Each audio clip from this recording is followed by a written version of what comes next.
Sebab kita memahami Alkitab itu bukan hanya Taurat, Zabur, Injil.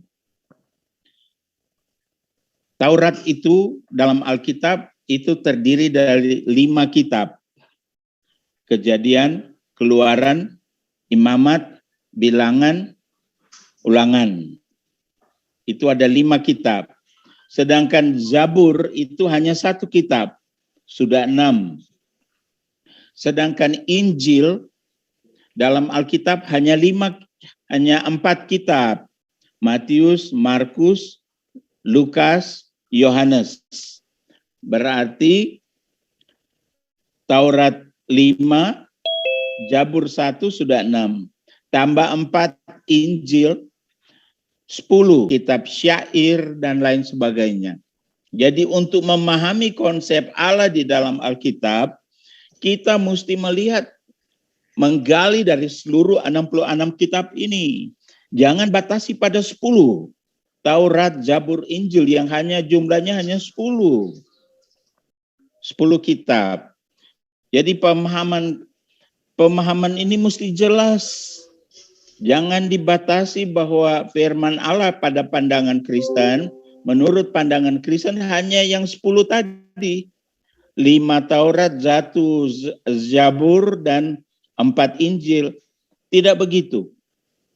Yang kami akui sebagai firman Allah itu ke seluruh 66 kitab, baik perjanjian lama maupun perjanjian baru.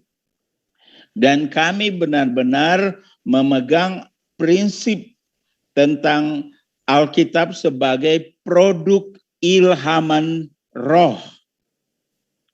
Dari Kejadian sampai Wahyu itu produk ilhaman roh.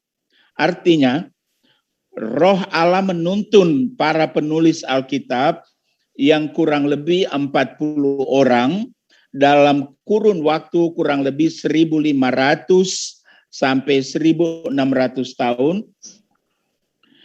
Jadi mereka semua para penulis itu di bawah tuntunan roh Tuhan untuk menulis apa saja yang perlu manusia ketahui.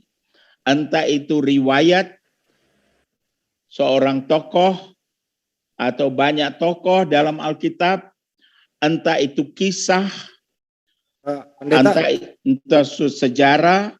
Yang penting dari situlah kita menggali konsep kita tentang Allah dan tentang Yesus. Ya, ini pendahuluan saja. Ya, makasih Pak Pendeta. Izin ya, boleh ya teman-teman ya, izin.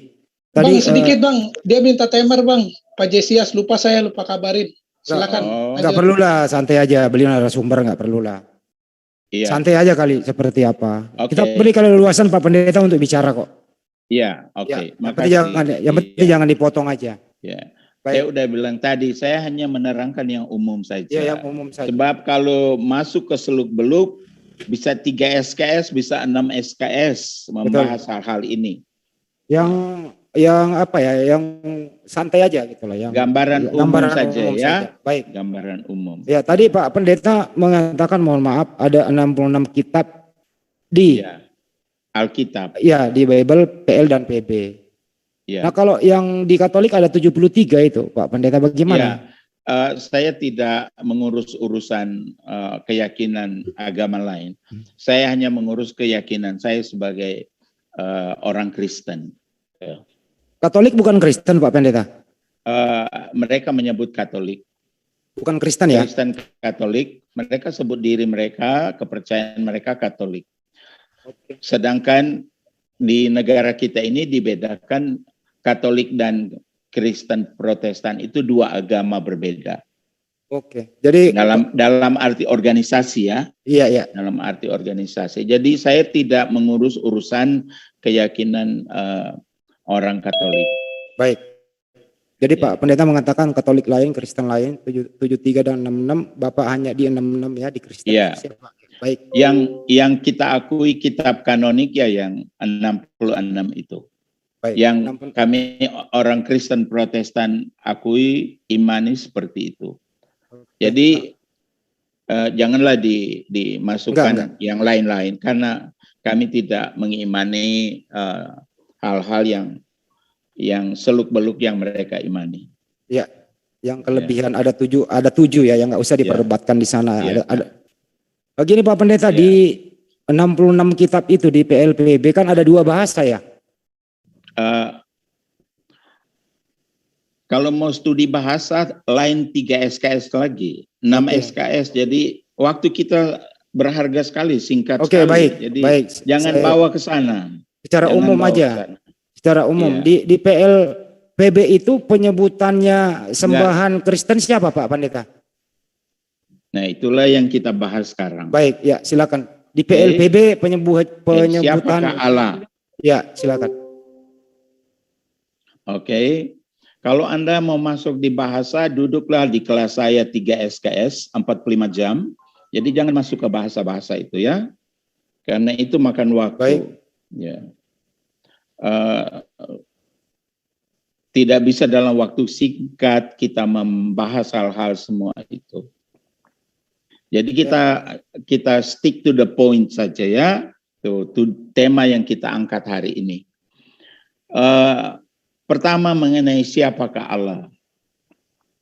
Yang kami yakini berdasarkan Alkitab, Allah itu dia pencipta langit dan bumi, khalik langit dan bumi.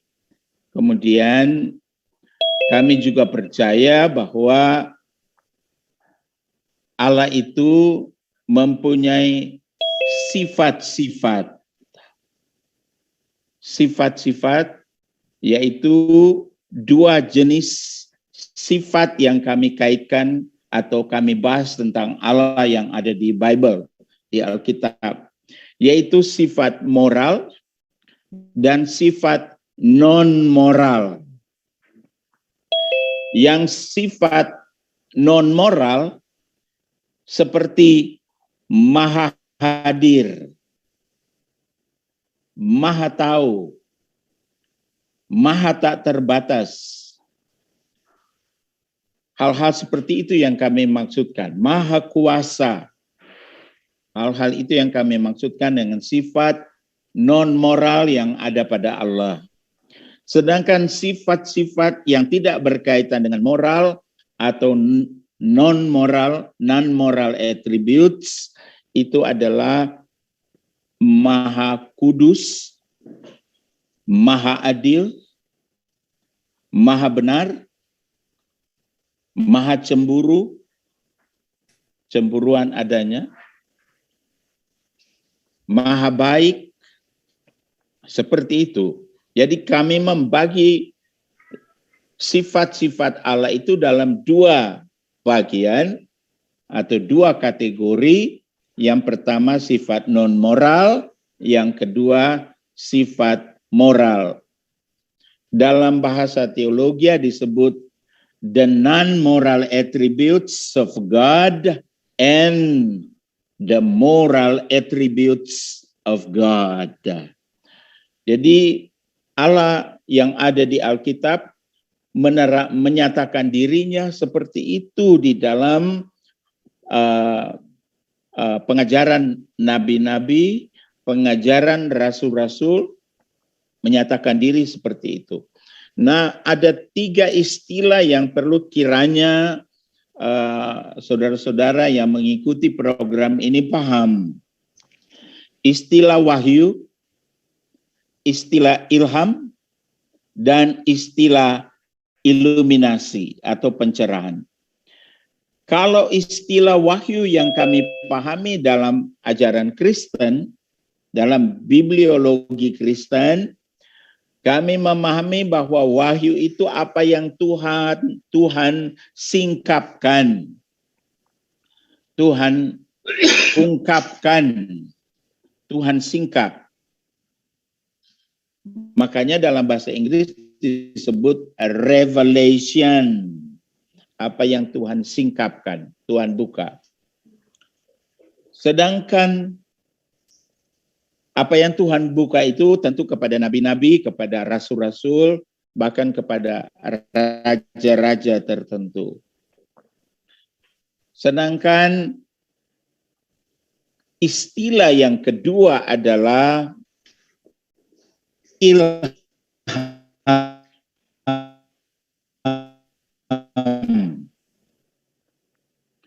Signalnya kurang bagus. Itu melalui rohnya, ya, Mike, kurang kedengaran. Lanjutkan. Sebentar. Jadi habis ini giliran More. Ya. Habis ini More diambil aja. Mungkin bisa ditanggapi More Reski, silakan. Saya selesaikan dulu. Oh ya, silakan. Biar lengkap. Nah, istilah yang kedua adalah ilham. Itu ada dalam 2 Timotius 3 ayat akan ke bahasa Indonesia, diilhamkan.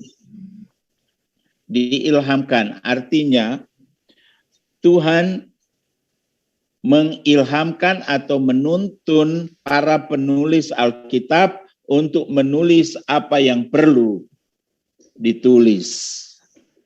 Sedangkan istilah yang ketiga adalah pencerahan atau iluminasi.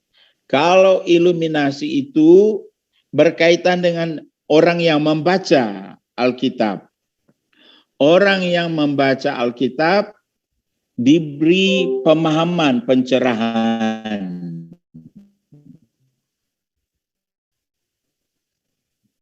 Halnya Pak Pendeta kurang bagus. Diberi iluminasi. Sehingga iluminasi itu berlaku bagi pembaca. Masih bisa dengar, saya lanjut. Ya masih. Sinyalnya merah Pak Pendeta, jadi putus-putus. Perangkatnya lagi diperbaiki. Signal. Jaringan internet Pak Pendeta. Oh ya. Tapi bisa dengar kan? Kurang sempurna. Kadang kedengeran, kadang enggak. Tutup kamera mungkin Bang Handi. Bisa tutup kamera aja nggak apa-apa. Biar nggak berat. Ya. Tutup kameranya aja biar nggak berat Pak Pendeta. Tutup kamera. Ya ini warna kuning lagi Pak. Nggak apa-apa, lanjut aja. Sebentar, oke. Ya. Jadi 3 istilah tadi mesti dipahami oleh saudara-saudara pendengar. Wahyu itu apa yang Tuhan singkapkan. Iluminasi, roh Tuhan menuntun para penulis Alkitab. Ilham itu roh Tuhan menuntun para penulis Alkitab. Sedangkan iluminasi, roh Tuhan memberi pemahaman, pencerahan kepada yang membaca Alkitab. Sehingga dengan pemahaman itu kita bisa yakin bahwa dari Kejadian sampai Wahyu itu adalah produk ilhaman roh. Tolong dipahami bahwa kami tidak memahami bahwa seluruh Bible itu adalah wahyu dalam pengertian seperti yang dipahami saudara-saudara Muslim untuk Taurat, Zabur, dan Injil serta Quran. Tidak seperti itu. Yang kami maksudkan wahyu seperti kitab Wahyu, kitab terakhir dalam Bible, dalam Alkitab. Begitu juga ada peristiwa-peristiwa tertentu di Perjanjian Lama maupun Perjanjian Baru di mana Tuhan mengungkapkan sesuatu. Jadi kami meyakini apa yang disebut God is the self-revealing God. Artinya Allah yang mengungkapkan dirinya sendiri, menyatakan dirinya. Nah, dengan pengertian seperti itu, kita tidak memahami seperti yang dipahami saudara-saudara Muslim bahwa Taurat, Zabur, Injil, Quran, Wahyu semuanya. Sedangkan yang kami pahami, semua tulisan yang ada di Bible itu produk ilhaman roh. Sekali lagi, ilhaman roh itu berbicara mengenai tuntunan Tuhan kepada para penulis. Sehingga kami yakin betul seluruh Alkitab itu dengan apa yang kami sebut verbal, plenary, inspiration. Artinya pengilhaman kata-kata yang ada di Alkitab secara plenary, keseluruhan. Jadi entah itu ucapan Yesus, tulisan mengenai ucapan Yesus, atau tulisan dari Rasul Petrus atau Rasul Paulus, sama saja nilainya. Semua produk ilhaman roh. Roh menuntun para penulis Alkitab. Seperti itu. Nah, untuk itu saya ingin masuk membahas tentang siapakah Allah menurut produk ilhaman roh. Sebelum ke sana mungkin bisa ditanggapi dulu Pak Pendeta. Bisa? Sebaiknya diteruskan dulu. Diteruskan dulu sebaiknya, iya. Oke, baik, silakan. Siapakah Allah dalam pandangan Alkitab? Jelas ditulis di dalam Yohanes 1 ayat 18. Ada yang mau bisa share screen? Bisa dibantu nggak Bapak? Bantu app? Ya, Yohanes 1 ayat 18. Oh, ini terbalik nih. Yohanes 1 ayat 18.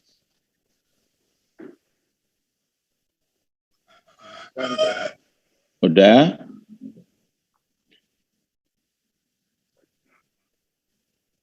Oke, dengarkan. Ini di screen sudah ada. Tidak seorang pun yang pernah melihat Allah, tetapi anak tunggal Allah yang ada di pangkuan Bapa, dialah yang menyatakannya. Jadi dengan ayat yang berbunyi seperti ini dan ada banyak lain lagi, tapi satu ini aja yang saya akan jadikan landasan pembahasan dulu untuk tahap awal, bahwa Allah dalam konsep Alkitab itu tidak kelihatan, invisible. Karena kami yakin Allah itu keberadaannya, wujudnya itu roh, tidak kelihatan. Jadi yang wujud roh, tentu saja kita memahami itu abstrak, tidak kelihatan. Karena itu mau pakai angka berapapun, 1, 2, 3, mau pakai berapa kalau mau, 4, 5, 6, itu tidak pas untuk dikenakan kepada roh. Sebab roh itu tidak kelihatan oleh indera kita. Tolong pahami itu ya. Tidak kelihatan. Karena itu orang yang ngotot-ngotot angka, kita semua tahu bahwa angka itu adalah definisi pembatasan. Sedangkan yang kita bahas adalah oknum atau Allah yang memang tidak bisa dibatasi. Dia itu transenden. Transenden pada satu sisi, pada sisi lain dia imanen. Artinya dia ada, dia dekat dengan kita, dia hadir bersama kita. Dan dia juga transenden, melampaui segala sesuatu. Nah, yang oknum seperti ini, bagaimana kita bisa membatasi? Dia ada hadir di Amerika, dia hadir di Australia, dia hadir di Eropa, dia hadir di Indonesia. Kita mau hitung bagaimana yang begini. Karena dia maha hadir.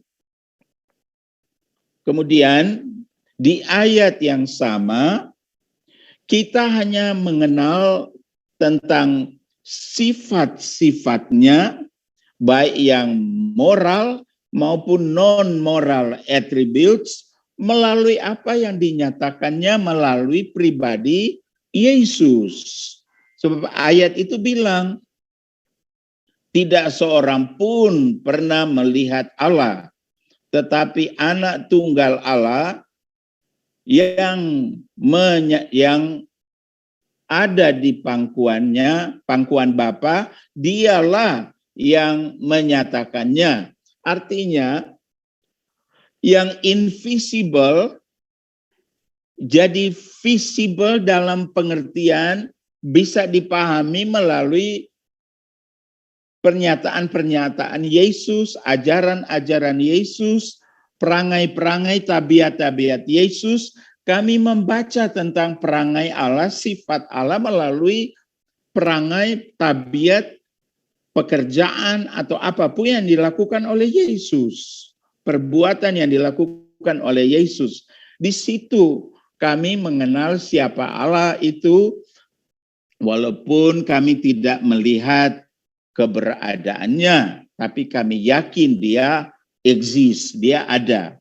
Sedangkan untuk mengenal kemauan, kehendak, dan perasaan Allah yang invisible itu, kami bisa lihat dari pernyataan, ajaran, perbuatan daripada Yesus anak tunggalnya. Dan jangan lupa ketika kami menyebut Yesus anak tunggal, seperti yang dinyatakan di Alkitab, itu kami tidak berbicara mengenai istilah anak dalam pengertian biologis, ya. Jadi kami tidak berbicara istilah anak sebagai dalam pengertian biologis. Tapi kami berbicara tentang hubungan antara Bapa, Anak, dan Roh. Kami bicara tentang hubungan. Jadi saudara-saudara, Yesus sendiri pada waktu menjanjikan dia akan pergi ke Bapa surgawi dan menyediakan tempat, ada muridnya bertanya, tunjukkan kepada kami Bapa itu. Kemudian Yesus bilang, telah sekian lama kamu mengikuti aku, masakan kamu tidak tahu siapa Bapa itu? Kalau kamu melihat aku, kamu sudah melihat Bapa. Di Yohanes 14 itu diajarkan seperti itu. Barang siapa sudah melihat dan bergaul dengan Yesus, itu artinya perangai, sifat, pekerjaan, perbuatan, apapun yang Yesus buat, begitulah Bapa itu. Untuk sementara ditanggapi dulu kalau ada yang menanggapi. Terima kasih. Silakan Dr. Reski. Terima kasih. Salam Ya. Pak Josias. Nama saya Reski, Pak. Oh, Saya, Reski. Iya, ya. silakan Reski. Ya. Saya analis studi perbandingan agama, Pak. Oh, Studi begitu. agama-agama, ya. Umur Anda kalau boleh tahu berapa? Masih sangat muda sekali, Pak. Saya, Pak, baru 34. Oh iya, setengah dari umur saya. Iya. Ini yang ingin saya konfirmasi ke Pak Josias. Iya. Tadi Pak Josias, apa yang dijelaskan Pak Josias sebetulnya saya sudah mengetahui, gitu. Karena saya juga sempat mendapat materi. Jadi Anda hanya minta konfirmasi aja. Konfirmasi udah saja. tahu toh? Udah tahu. Udah tahu, ya, udah tahu. Okay. Karena saya sudah ber-SKS juga gitu kan, ngenyam kuliah itu. Iya. Jadi ya hanya mereview saja, hanya mengulang gitu, mengingatkan saya yang lupa gitu dari Pak Josias itu. Cuma saya langsung saja mengkonfirmasi di sini, Pak. Lebih kepada Allah. Ya. Allah itu dalam perspektif Kristen itu merupakan sebuah nama pribadi atau sebuah gelar. Mungkin saya minta itu dulu ditanggapi, Pak. Silakan. Oleh karena bahasa Arab sudah banyak istilah yang sudah masuk ke bahasa Indonesia, sudah diadopsi oleh bahasa Indonesia. Jadi sebagai orang Indonesia, kami juga menggunakan apa yang sudah diadopsi dalam bahasa Indonesia. Jadi pertanyaan mengenai Allah itu ya seperti yang kita pahami di Alkitab yang ada di terjemahan bahasa Indonesia, seperti itu. Ya. Jadi penggunaan istilah Allah itu kami menggunakan bahasa Indonesia yang diadopsi dari bahasa Arab gitu. Saya sebenarnya nggak bertanya sumber, Pak. Yang jadi persoalan pertanyaan saya, dalam definisi kekristenan, Allah itu generic name, gelar, ataukah nama pribadi atau proper name? Kalau asal saya cukup tahu, Pak. Ada banyak kata dalam bahasa Indonesia, frasa dalam bahasa Indonesia itu yang diserap dari bahasa Arab. Seperti contoh kata serakah, itu diambil dari bahasa Indonesia sorakoh, yang artinya pencuri kalau dalam bahasa Arabnya. Iya kan?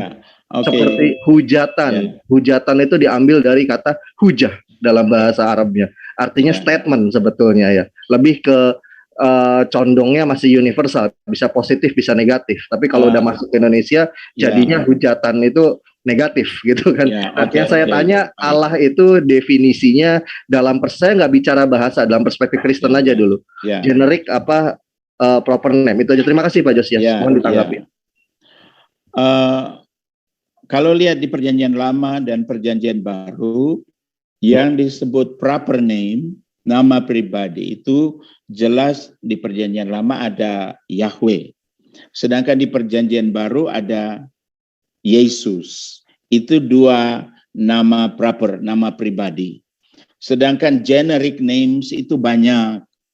Di Perjanjian Lama kategori Yahweh banyak sekali. Yahweh Yire, Yahweh Sebaot, Yahweh Nisi. Maaf Pak, koreksi Pak. Koreksi dikit Pak. Tunggu, saya mau bawa ke istilah Allah. Ya, enggak, Bapak salah penyebutan Pak. Yahweh itu enggak dikenal Pak dalam tradisi Yudaik Pak, tapi Yahweh yang ada Pak. Mungkin Bapak bisa baca lagi teks Ibraninya. Bukan Yahweh Pak. Saya tidak ingin berargumentasi karena huruf Ibrani itu konsonan semua. Iya, tapi kita menaruh vowel aja. Jadi enggak usah masuk ke bahasa karena itu perlu 3-4 SKS ya. Enggak apa-apa Pak. Bilang dari awal. Saya sudah 6 SKS Pak, tenang aja Pak. Ya. Saya menguasai bahasa-bahasa Semitik. Tapi pembahasan kita tidak ke bahasa kan? Tapi ada kaitannya Pak, ada kaitannya bahasa. Silakan Pak, dilanjut dulu. Ya, dilanjut dulu Pak. Yang proper name itu Yahweh dan juga di Perjanjian Baru Yesus. Itu proper names. Sedang generic names itu kelompok El banyak sekali. El Olam, El Shaddai, El Elyon, dan banyak sekali. El Gibur dan lain-lain. Kelompok El. Kelompok Yahweh itu banyak sekali. Yang dimasukkan di kategori setelah ditaruh kata sifat berikutnya, dijadikan generic names, nama-nama sebutan atau nama-nama umum, termasuk kata Eloah, Elohim, itu semua masuk di kata-kata sebutan. Nah, Allah di bahasa Indonesia sebagai karena ini masuk bahasa Indonesia, ya tentu kita masukkan kepada kategori proper name. Saya pribadi masukkan di kategori proper name, bukan generic name. Cukup saya rasa. Boleh ditanggapi Pak oleh saya Pak? Nah, silakan. Ya, berarti Bapak menganggap proper name itu secara pribadi diri Bapak sendiri ya, bukan dalam kacamata Kristen ya? Karena kalau kita bicara kacamata Kristen, Allah itu generik loh Pak, bukan proper name. Ada beberapa pandangan tentang itu ya, tapi saya pribadi. Oke ya, saya menghargai meyakini itu ya. Proper name. Nah, saya acung jempol kepada Pak Josias, acung jempol sekali. Karena gini Pak, kenapa saya bilang tadi kita perlu membicarakan bahasa sebetulnya gitu. Karena masalahnya untuk kita menyimpulkan sebuah firman itu kan adalah menggunakan jalurnya pendekatan bahasa gitu loh. Makanya sebelum kita memahami firman kita perlu ngerti bahasanya dulu. Itu yang saya mengerti itu, mengerti itu. Tetapi... Boleh saya lanjutkan dulu Pak, saya baru nanti Bapak tanggapi. Karena saya juga tidak menyela ketika Bapak sedang berbicara. Ya maaf ya Pak ya. Ya nanti Bapak bisa koreksi saya juga sama. Nah kalau saya pribadi gini Pak, kita berbicara tentang sebuah firman, itu yang pertama kita itu harus paham bahasa dulu. Makanya menurut saya ini bahasan terlalu dini. Karena kenapa? Kita nggak membahas tuh definisi frasa per frasa yang ada di dalam sebuah firman tersebut. Jadi kita hanya bisa menerka-nerka tanpa kita melihat objeknya yang real. Jadinya gitu loh. Nah itu yang menurut saya kurang pas ya. Tapi nggak apa-apa lah, nggak masalah kan sudah terlanjur terjadi. Di sini saya itu Pak, kalau untuk berbicara bahasa Pak, karena saya dengar Bapak itu ahli bahasa Arab juga ya Pak ya? Bahasa Arab, bahasa Ibrani, dan Yunani, betul Pak? Saya dosen ketiga bahasa itu. Oh, alhamdulillah. Berarti saya bisa bertanya ini juga. Tapi saya tidak mau masuk ke pembahasan bahasa ya. Saya jelaskan konsep Allah yang ada dalam Alkitab dalam bahasa yang kita mengerti, bahasa yang viewers mengerti. Tolong jangan habiskan waktu untuk bahas yang hanya dibahas di kelas teologi. Sabar dulu Pak. Saya nggak menyelah ketika Bapak ngomong gitu loh. Tolong Bapak jangan salah dulu ketika saya ngomong. Mohon Pak. Gitu loh. Ya, nah, Anda mau bahas tentang apa?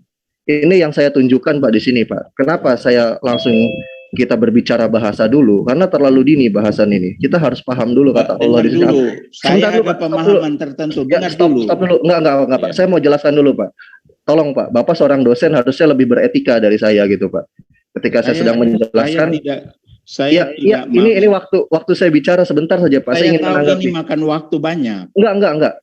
Bapak bisa pasang stopwatch, saya cuma butuh waktu menjelaskan ini paling banyak 5 menit Pak dari sekarang. Boleh Pak? Biarkan dulu More, kalau nanti memang Pak Pendeta mau menanggapi, boleh, kalau enggak apa-apa. Biarkan kasih waktu 5 menit, habis itu More lanjut ke yang lain. Silakan More. Oke. Terima kasih Bang Handi. Jadi gini Pak, ketika kita mau berbicara bahasa Pak, firman kita harus tahu bahasa dulu. Kalau mau tahu kita pijakan bahasa, itu adalah karya leksikografi atau kamus. Nah itu, pijakannya harus jelas. Berbicara teologis tidak lepas dari bicara bahasa. Sebentar Pak, tolong Pak, sebentar aja Pak, saya mohon Pak. Dilanjut aja More, apa-apa, lanjut terus. Ya, kita berbicara kalau sebuah firman ya, itu tak lepas dari bicara bahasa. Ketika kita bicara bahasa, tak lepas dari pijakannya itu karya leksikografi. Dan ini yang saya tunjukkan adalah karya leksikografi Arabiah dari kalangan kekristenan Arab, bukan dari kalangan Muslim. Ini yang pertama yang saya tunjukkan, ini namanya adalah Arabic Bible Dictionary karya Profesor Dr. George Post. Dia pakar teologi dan leksikon Arab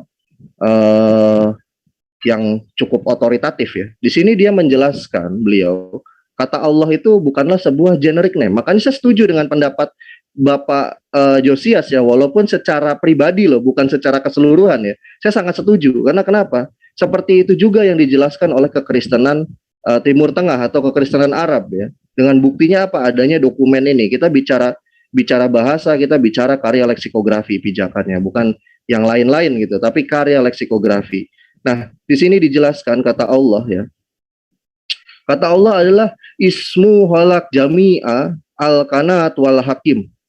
Yang artinya Allah itu adalah nama pencipta segala makhluk dan seisinya. Dan juga menjadi penguasa atau penentu wal hakim di sana. Jadi nama pribadi.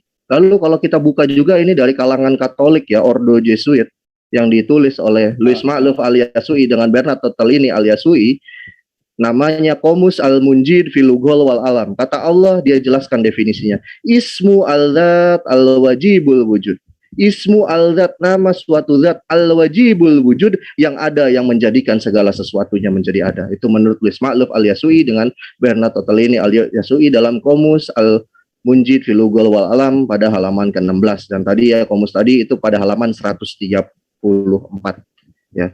Lalu juga saya berangkat ke satu karya leksikografi lagi. Saya di sini tunjukkan 3 karya leksikografi dari kalangan Kristen Arabiah juga. Ini dari kalangan Reform Calvinis. Dari yang dibentuk atau disusun oleh tim himpunan guru-guru besar teologi yang dipimpin oleh pimpinannya namanya Profesor Dr. Pendeta Butros Abdul Malik. Namanya Alkitab Al-Muqaddas. Qomus Alkitab Al-Muqaddas. Beliau juga sama menjelaskan seperti yang dijelaskan oleh Dr. George Post dalam karya leksikografinya di halaman 107. Di sana dijelaskan kata Allah ya, definisinya. Allah hadza ismu al-ilah. Khalaq jami'a al-kanat wal hakim. Allah adalah nama Sang Tuhan, Sang Sesembahan, Al-Ilah. Khalaqal jami'a al-kanat wal hakim, yang menciptakan segala makhluk dan seisinya alam semesta ini, dan juga menjadi penentu akan itu, wal hakim. Nah, jadi semuanya di sini nama pribadi, Pak. Bahkan saya belum pernah temukan karya leksikografi Arabik Kristen sekalipun yang klasik, yang kuno, menyatakan bahwa Allah itu adalah sebuah gelar, semuanya nama pribadi. Bahkan di sini dijelaskan juga ini, saya garis bawahi ya dikit aja. Yang saya garis bawahi ini, Allah wal hada wahu sulatha. Yang artinya apa? Allah itu dia adalah satu dari yang tiga, dikatakan di sana. Nah, bisa jadi ini Pak, Allah ini nama kepada Bapa. Nah, ini bukti dokumennya. Silakan ditanggapi Pak Josias. Terima kasih. Iya. Pendeta, silakan screen ditutup. Pak mau dibuka. Oke, silakan. Sebenarnya apa yang Anda sebutkan tadi itu saya bertahun-tahun sudah meneliti. MTH saya dan PhD dalam studi Islam loh. Gelar saya dianugerahkan di luar negeri. Disertasi saya di hadapan panel internasional, saya mempertahankan disertasi saya. Jadi saya mengerti apa yang Anda sebutkan semua itu. Hanya saya tidak mau itu followers, viewers di luar sana yang tidak mengerti semua ini, kita gunakan waktu untuk habiskan bahas-bahas itu. Insya Allah yang mengerti, begini Pak. Bisa masuk kalau kita bahas di ruang kelas. Nah, ini paling tepat. Tapi ini kan bukan ruang seperti pembahasan berjam. Ke teologi saja. Ya. Maaf ya More, biar lebih cepat. Silakan ke teologi saja. Silakan. Ya. Jadi oke, terima kasih Pak Josias. Ya. Saya cuma itu aja tanggapan saya. Terima kasih. Ya. Mungkin nanti ketemu lagi Pak Josias. Saya yakin betul kok, karena Anda sudah belajar ya, tentu pengertian akademik kita tentu banyak persamaan. Ya, jadi nggak usah ragu lah. Ya, jadi kalau pertanyaan siapakah Allah itu, dalam pandangan pribadi saya, Allah itu nama pribadi.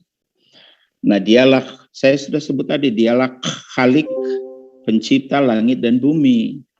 Nah, begitu pemahaman saya. Dan wujud atau eksistensi dari Allah itu kalau dalam bahasan ilmu usuluddin, mereka menyebut zat itu sifat dasar atau wujud dari Allah. Sedangkan dalam bahasan Alkitab, wujud Allah itu adalah roh. Nah, kalau zat itu diartikan non-badani, non-bendawi, imaterial, itu saya memandangnya sebagai identik dengan pemahaman roh. Seperti itu ya. Baik.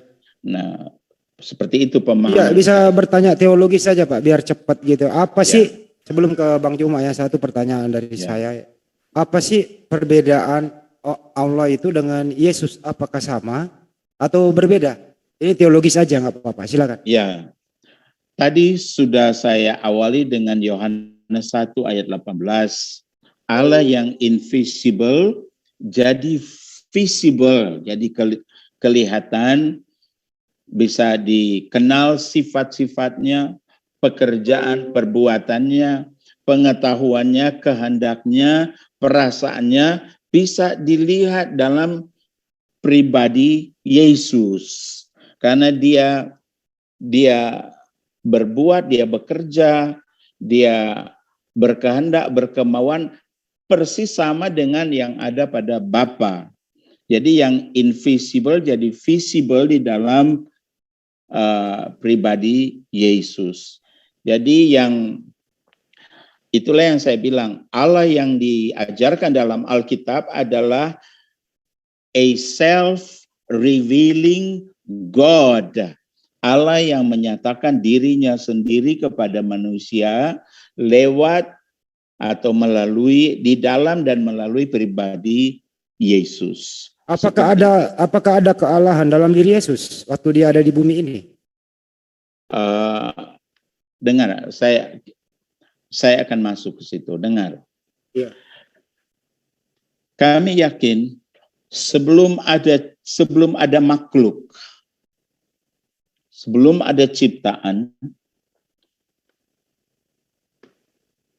Halo, bisa dengar? Dengar Pak Pendeta. Oke. Silakan. Ini screen saya jadi gelap, tidak kelihatan apa-apa. Kedengeran. Dengar baik-baik. Ya. Jadi sebelum ada makhluk,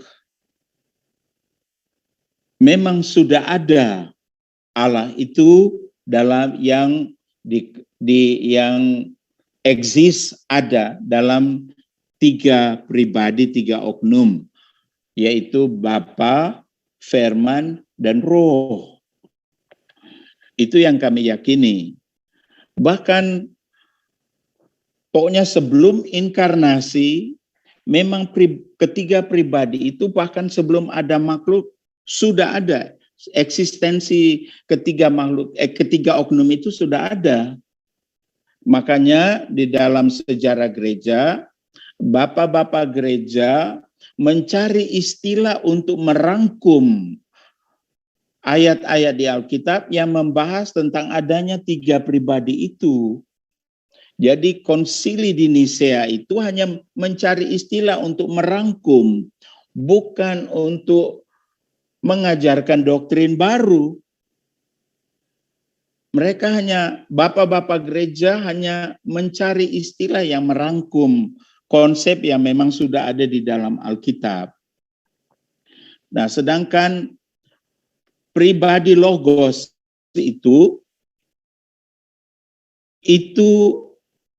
dengan kemauannya sendiri, dengan kehendak daripada 3 pribadi itu, pribadi kedua dengan kemauannya, kerelaannya, dia mengambil rupa manusia. Dia mengambil tabiat manusia. Nah, apa yang saya yakini bahwa dalam mengambil rupa atau tabiat manusia itu, dia bukan ilahi kemudian berubah jadi manusia, tidak seperti itu. Yang saya pahami, yang ilahi tetap ilahi, tidak ada perubahan sedikit pun, tetapi dia menambahkan pada pribadinya, mengenakan. Contoh, saya Yosias Lengkong. Kalau saya pakai jas, saya tidak berubah jadi jas kan, ke pribadi saya tidak berubah jadi jas. Pak Pendeta, bisa saya potong Pak? Ini enggak menjawab.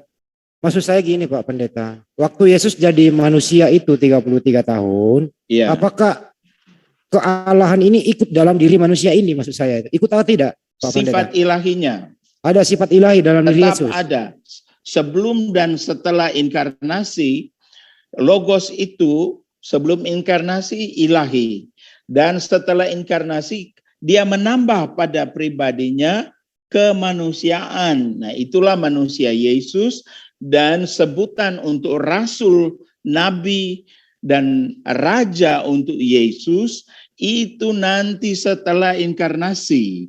Sebelum inkarnasi tidak ada Yesus disebut rasul atau disebut nabi. Bisa disebutkan Pak Pendeta, maaf, bisa disebutkan salah satu sifat ilahi dalam diri Yesus Pak Pendeta, satu aja. Dia bisa mengampuni dosa. Dia bisa menciptakan. Nah, saya rasa itu 2 contoh. Sifat ilahi ini bisa bersamaan dengan adanya sifat manusiawi yang terbatas. Bisa digabung apa dipisah? Dalam satu pribadi ada 2 sifat, ilahi dan manusiawi. Tapi selalu sama itu Pak. Yakin, sedangkan yang lapar, yang haus, yang ketiduran, yang mati di salib, itu sifat manusia, bukan sifat ilahi. Jadi tidak ada Khalik, sang Khalik jadi mayat itu tidak ada dalam Waktu pandangan dia menjadi saya. sifat manusia, lapar, haus, disalib, sifat ilahinya ada di situ atau berpisah dulu? Sifat ilahi tetap melekat pada pribadi itu. Tetapi dengarkan, yang hanya bisa ditangkap dan disalibkan itu manusia, benda. Ya, tapi Sedangkan sifat yang ilahi, imaterial, non-bandawi, roh. Jadi Anda mau tangkap, mau salibkan roh, itu mustahil. Ya. Maksud Dan saya gini yang Pak Pendeta. ilahi juga, yang ilahi itu el-olam, maha kekal. Apakah sifat ilahi ini bisa ikut lemah bersama dengan sifat manusia ini? Apakah ikut lemah atau bagaimana? Menurut Anda, ilahi bisa lemah? Berarti ilahi Saya tanya ini dulu. Menurut Anda, ilahi nggak bisa lemah. Ilahi nggak bisa lemah. Tapi persoalannya Pak Pendeta, ilahi ini ikut bersama manusia yang lemah, nggak bisa dipisahkan. Bagaimana menerjemahkannya? Dengarkan, apa yang kami yakini, apa yang saya yakini, dalam satu pribadi Yesus terdapat dua sifat. Sifat ilahi dan sifat manusiawi.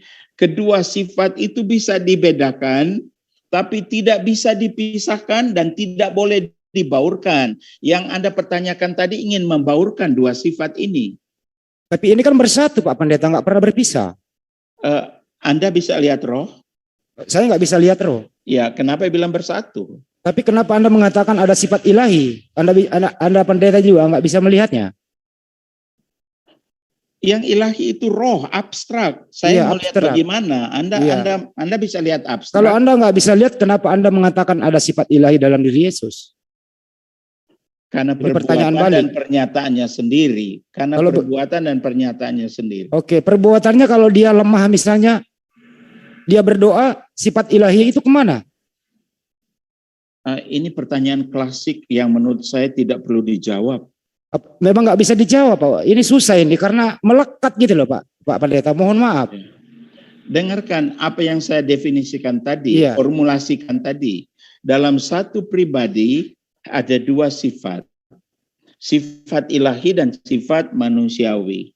Kedua sifat itu bisa dibedakan, tapi tidak bisa dipisahkan dan tidak boleh dibaurkan. Bagaimana mau membedakannya sedangkan ini selalu menyatu? Saya tidak katakan selalu menyatu. Kalau nggak selalu menyatu berarti Yesus kadang mati kadang hidup. Karena roh inilah yang menghidupkan Yesus. Yesus pernah bilang, tugas yang kuterima dari Bapa ialah memberikan nyawaku dan mengambilnya kembali. Siapa tokoh agama di dunia, pendiri agama di dunia, kalau nyawanya sudah melayang, dia bisa taruh ulang.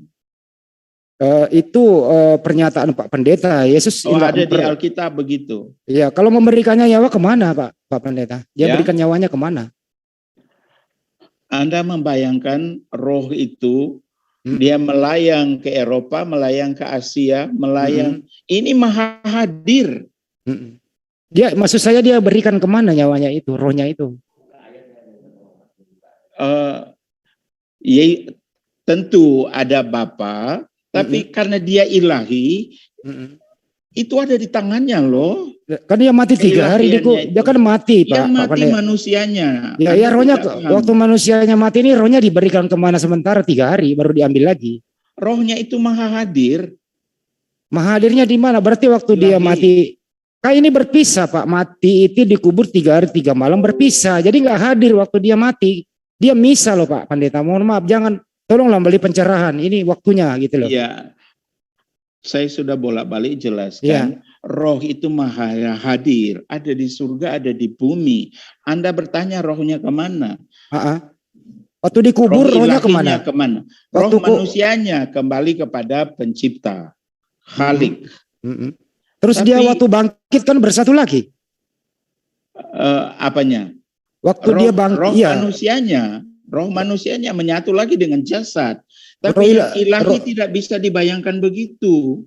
Roh ilahi kemana waktu dia mati Pak?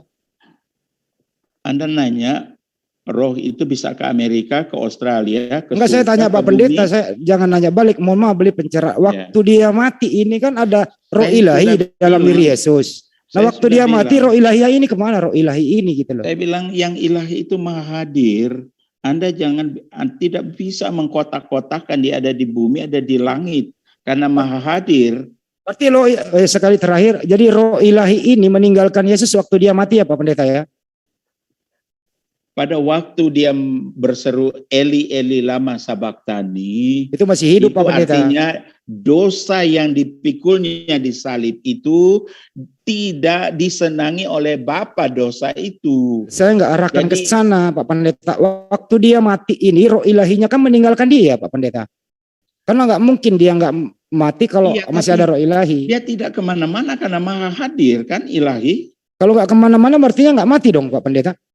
Yang manusianya mati. Roh ilahinya kemana? Anda yakin Anda punya roh tidak? Saya punya roh, jadi saya hidup. Kalau Anda mati, kemana rohmu? Emang tubuh Yesus ada berapa sih roh? Dengarkan. Ya, Kalau ya, Anda mati, roh Anda kemana? saya bukan Tuhan, ini Yesus kan ini diomongin Pak. Ada berapa roh dalam diri Yesus Pak Pendeta? Dia itu sebelum dan setelah inkarnasi itu dia tetap memiliki roh ilahi pada pribadinya. Tapi ini hal-hal yang abstrak. Enggak, yang begini aja Pak Pendeta, yang menghidupkan manusia Yesus 33 tahun ini roh manusianya apa roh ilahinya yang menghidupkan dia? Nah, Anda yakin yang menghidupkan saya ini roh siapa ya? Saya usus Yesus aja. Kan ini Yesusnya Kalau ada dia sifat manusia ilahinya. sempurna, kalau dia manusia sempurna berarti ada roh manusia pada dirinya. Roh ilahi ada juga. Nah, ilahi itu, roh itu, itulah yang melekat pada pribadi itu juga. Berarti ada dua roh, roh manusia dan roh ilahi Pak. Dijawab aja ada dua.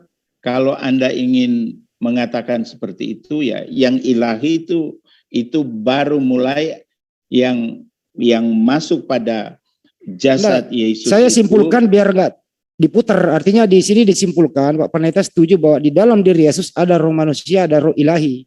Waktu dia mati dua-dua meninggalkan dia. Kan begitu. Jasadnya. Iya, jasadnya Iya, mati. jasadnya, iya. Oke. Tapi kemudian karena dia ilahi, dia taruh kembali. Dan naruh di mana Pak Pendeta? Ini ada dua roh meninggalkan dia. Iya, Gitu loh. jasadnya. Tapi Mohon izin, kita mau bilang, Baik, kita saya juga sebentar dengar Pak dulu. Kang Ade. Ini Kita habis juga ini Bang mau- Juma. dengar dulu. Kita mau bilang juga ilahi meninggalkan jasadnya, sedangkan yang ilahi maha hadir, dia ada di bawah bumi, di atas bumi, dimanapun. Saya Anda rasa, nggak Pak bisa Pendeta, ilahi. Saya rasa dalam waktu Yesus mati, roh ilahi nggak maha hadir di dalam tubuh Yesus. Yakin itu? Saya tidak yakin begitu. Kalau begitu Karena mayat ada, kalau roh mayat, ilahi kalau begitu maha jasad Yesus ada roh ilahinya. roh manusia waktu meninggal itu pergi kepada yang ilahi. Roh ilahinya masih ada dalam jasad itu. Jasadnya terpisah dari yang hidup. Berarti Sedangkan roh ilahi itu hidup. roh ilahi meninggalkan jasad. Roh ilahi meninggalkan jasad. Betul. Betul, Tapi artinya dia bukan tidak tahu, dia maha hadir. nggak mungkin nggak hadir lagi Pak di jasad itu. Artinya nggak maha hadir. Tidak, Anda salah mengerti. Alkitab mengajarkan pada waktu jasad Yesus ada di kubur, rohnya itu pergi ke dunia orang mati. Udah Bang Andi, jangan dipaksakan. Oke, baik. Saya gantian ke Bang Juma. Bang Juma lagi. Silakan Bang Juma. Oh ya, welcome Pak Ya, Zuma. makasih ya Pak Pendeta. Maaf. Oke, makasih. Ya. Salam kenal Pak Pendeta, saya Salam, Zulkifli salam. Amabas. Ya. Ya. Saya sudah Jadi, pernah dengar Anda Iya. berdiskusi Iya. di Zoom channel lain. Saya udah Oke. dengar. Baik Pak, Silakan, terima Pak kasih Zuma. ya.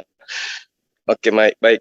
Jadi memang akan rancu Pak kalau kemudian Anda sebagai seorang Kristen yang isi daripada kitab Anda itu menggunakan bahasa Yunani, kemudian masuk ke Indonesia dengan menggunakan paradigma berpikirnya orang Islam dengan mengambil kata-kata dan istilah yang ada di dalam Al-Quran. Tadi pertama Anda mengatakan kitab Bapak Pendeta. Tunggu dulu. Anda keliru. Istilah Allah itu sudah dipakai sebelum ada agama Islam loh. Ya, oke, nanti kita bahas di tema itu, Pak. Istilah Allah sudah digunakan sebelum Islam, betul. Tapi itu di Arab, Pak, bukan di Indonesia. Bapak sekarang lagi di Indonesia. Nah, Itu poin. Dengarkan pandangan saya. Tidak ada satu agama pun punya hak cipta bahasa. Sebab bahasa Ini bukan masalah bahasa, ciptaan Pak. Tuhan, ciptaan Ini Tuhan. mengenai Ya. penyebutan pencipta dalam sebuah agama. Makanya saya katakan tadi, Bapak sebagai seorang Kristen akan membingungkan jemaat Anda. Kenapa? Karena nama Allah di dalam agama Anda itu tidak jelas asal-usul dan tidak punya kedudukan pada rel yang benar. Catat itu, Pak. Pernyataan Anda ini tidak sesuai dengan apa yang kami yakini. Oke, saya minta kalau begitu asal-usul kata Allah di dalam kitab Anda itu dari kata apa? Bingung kan? Bingung kan, Pak? Jadi jangan coba-coba membahas kata Allah. Tapi saya Anda akan bingung. mau masuk ke pembahasan bahasa. Ya, karena Bapak tidak ada ilmu di situ. Mohon maaf. Oke, lanjut. Kata wahyu tadi. Saya sudah pernah mendengar Anda diskusi di channel-channel. Ya, dan saatnya sekarang mematahkan argumen saya. Kalau Bapak punya kemampuan. Orang Kristen. Oke, oleh karena itulah saya katakan, nama Allah di dalam agama Kristen tidak jelas asal-usulnya dan tidak punya kedudukan pada rel yang benar. Catat itu. Catat, Pak, catat. Baru mulai sejarah gereja, istilah Allah sudah muncul. Boleh Anda gunakan istilah Allah, boleh. Tapi tidak pada rel yang benar. Anda itu silakan, Pak. Seolah-olah. Ya, silakan Pak Anda buktikan. Silakan Bapak yang saya hormati. Dengar dulu. Saya hormati, silakan yang tadi ngomong SKS, tolong berikan saya sepotong SKS bahasa kitab Anda original teksnya menggunakan kata Allah atau kata apa yang kemudian bisa dicocokkan dengan kata Allah yang Anda gunakan hari ini. Silakan. Biar jemaat Bapak itu tercerahkan. Ada enggak, Pak? Tuhan itu pencipta bahasa. Oke, kalau cuma bahasa pasar, orang juga semua bisa, Pak. Mohon maaf. Saya tinggalkan kasus itu karena saya tahu Bapak tidak ada ilmu di situ. Mohon maaf saya harus katakan itu, Pak, ya. Anda hanya menggunakan istilah Allah demi untuk memuluskan ajaran Anda. Masuk ke dalam pernyataan Bapak tadi yang saya hormati tentang kata wahyu. Memang Anda itu gelar apa sih? Gak usah baca gelar, Pak. Saya tidak punya gelar aja, Bapak sudah kewalahan. Bukan kewalahan, tapi saya pernah di channel-channel YouTube lain. Kalau Bapak tidak kewalahan, tolong tuangkan di sesi sekarang. Dasar Anda mengatakan kata Allah di dalam kitab Anda berdasar terhadap pengajaran Kristen. Silakan. Saya minta, Pak. Enggak, saya tidak suka berdialog dengan orang yang tidak sopan, tidak beretika, tidak bermoral. Oh gitu, oke. Saya minta maaf. Kalau Anda dengan orang yang Saya minta maaf kalau Anda terusik dengan cara saya. Saya punya gelar PhD. Silakan dengan gelar Anda baik. Gelar Anda mau jadi rasul pun tidak apa-apa. Sekarang Anda mengatakan kitab Anda itu diberikan berdasarkan wahyu. Ini saya akan buktikan. Saya akan buktikan, Pak. Kitab Anda bukan wahyu. Saya akan buktikan. Tolong kasih saya ruang. Saya sudah hampir 1 jam mendengarkan Bapak. Yang gaya dialog begini. Saya tidak nggak bisa dibiarkan, Bapak ini. Berdialog dengan orang berdiskusi gaya begini. Ini tidak akademis sama sekali dan tidak bermoral. Dan saya minta maaf sekali lagi dari cara baik. Saya akan berhenti dengan cara saya. Baik. Debat kusir. Oh, Bapak membawa-bawa kitab Anda sebagai wahyu, saya punya hak untuk mengangkat kata wahyu itu bukan dari kitab Anda. Ngerti, Pak? Dengarkan baik-baik. Ya. Saya sudah jelaskan dari awal pengertian. Makanya izinkan saya menjelaskan kata wahyu, Pak. Anda duduk cantik, minum air, atur napas. Saya akan menjelaskan bahwa kitab Anda itu bukan wahyu. Oke? Tapi saya tidak sudi berdialog dengan orang yang tidak sopan. Itu alasannya. Jadi Bapak jangan katakan kitab Anda itu wahyu, Pak. Bukan wahyu. Dan saya akan buktikan. Kalau Bapak berikan kesempatan kepada saya buktikan kitab Anda bukan wahyu. Yang benar kitab Anda itu aluminasi. Tidak ada tuh istilah aluminasi. Bapak yang bawa tadi, Anda membawa kitab Anda Wahyu, yang kedua Ilham, yang ketiga Aluminasi. Iluminasi kata bukan dia. aluminasi. Ya, terserah iluminasi, halusinasi, terserah Anda itu aja bahasa Bapak. keliru baru istilah Sekarang- itu, apalagi yang lain. Ayo kita bahas. Bapak mengaku sebagai guru dosen bahasa Arab, betul? Saya tidak ingin membahas dengan orang-orang yang tidak bermoral. Maaf, saya harus tegur. Saya tidak ada Pak, bisa maksud tunjukkan di bertamu mana letak di moralnya channel tidak ini ada, untuk Pak. berdialog dengan yang tidak bermoral. Oh, saya tidak bermoralnya di mana? Cara Anda bicara. Oh, memang begitu cara saya, Pak. Ini Bapak sedang ada di hadapan saya menjelaskan kata wahyu terhadap Cara kimia. Anda bicara ini, saya sudah jelaskan tadi. Yang kami pahami dengan istilah wahyu, apa yang Tuhan ungkapkan.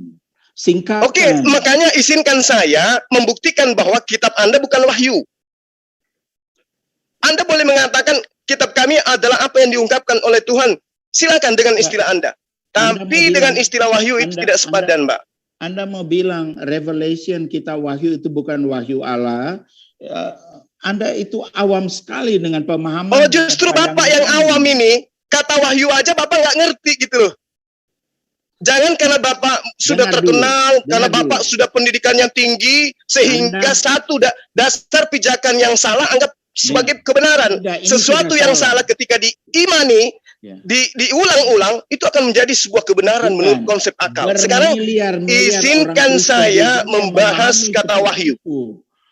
Izinkan saya membahas kata wahyu. Kristen di dunia memahami seperti itu. Anda Silakan pribadi Bapak, saja ini yang kesempatan tidak saya pemahaman untuk dia. menjelaskan kepada Bapak yang Pemahaman. pendidikannya luar biasa bahwa kitab Anda itu tidak berdasar kepada pewahyuan. Oke, izinkan Saya saya. tidak bisa terima pernyataan Anda itu karena pernyataan Anda itu liar. Makanya Bapak, izinkan nanti bisa, saya. Bentar Mas Ima, nanti Ya. bisa Minta Bapak maaf Yosias pada channel ini, mengklarifikasi tapi dari tidak bentar ya suka Pak. cara Pak Pendeta, berdialog begini. tolong didengarkan. Biarkan, beri kesempatan Mas Ima untuk berbicara. Bapak nanti ada kesempatan kok. Dia bilang Iya, nanti Bapak Revelation bisa. itu Kalau bukan Bapak wahyu. itu terus menyangga terus, nanti jadi diskusi kusir Pak. Biarkan saya beri waktu, nggak lama kok Mas Juma. 5 menit cukup Mas Juma? saya mau Zuma itu belajar bahwa dalam berdiskusi itu mesti sopan. Ya, nanti akan oke. kita handle. Baik, Silakan baik. Mas Juma, tolong diturunkan Jangan volumenya. buat kesimpulan kitab orang lain bukan wahyu. Ya, Baik. boleh. Beri Oke. waktu 5 menit, Pak. Beri waktu 5 menit biar diskusinya ini tidak melebar kemana-mana. Silakan Mas Juma, Baik. 5 Ya, menit. tapi tolong ke depan. moderator kontrol cara orang bicara di Ya, channel ini. siap. Nanti saya tegur Mas Juma. Nanti kalau terlalu keras saya Oke, tegur. Siap, baik, Mas Juma. baik. Siap. Oke. Lanjut. Jadi kata wahyu itu hanya ada di dalam Al-Quran. Dan bukan hanya diambil sebagai bahasa, tapi kemudian tidak ada makna. Secara bahasa, wahyu itu berasal dari bahasa Arab wahyu, yang memiliki arti memberikan isyarat atau memberikan atau memberitahukan dengan cepat dan tersembunyi. Nah, definisi daripada wahyu secara bahasa itu jelas bahwa pemberitahuan secara tersembunyi dan cepat dan khusus yang ditujukan pada orang yang diberitahu tanpa diketahui oleh orang lain. Berarti yang menerima wahyu ini hanya seorang diri pada masa penerimaan wahyu. Wahyu adalah masdar yang bermakna isyarat yang cepat dan tersembunyi. Ini adalah kaidah wahyu. Lalu kemudian diterangkan bahwa wal wahyu luga i'lam fi hafa. Jadi tidak sembarang wahyu itu. Wahyu secara bahasa berarti pemberitahuan yang tersembunyi, bukan secara penyelidikan. Saya sudah Berdasarkan bilang tadi. atas Dengar, Dengar, saya sudah sabar. bilang tadi. Wahyu Sabar, itu Pak. apa yang Tuhan singkapkan, berarti rahasia. Sabar. Yosias, biarkan Al-wahyu saya ma selesaikan dulu. yuhillahu ila nabiyyi minal anbiya'i fayus bitu fil qalbi. Wahyu adalah apa yang diwahyukan kepada para nabi, kemudian Allah teguhkan wahyu itu di dalam hatinya. Sekarang di penulis kitab Anda siapa yang nabi, Pak? Lukas? Markus? Paulus? Enggak usah berdialog dengan cara itu. Anda Lah, kan sudah Bapak, belajar siapa semua Bapak, yang diakui nabi ini dan saya rasul. sedang menjelaskan Kita- definisi wahyu, Pak.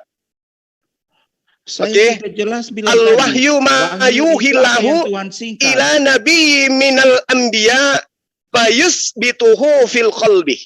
Bapak ngerti bahasa Arab kan? Kalamullah Ta'ala munazzalu ala nabi man anbiya.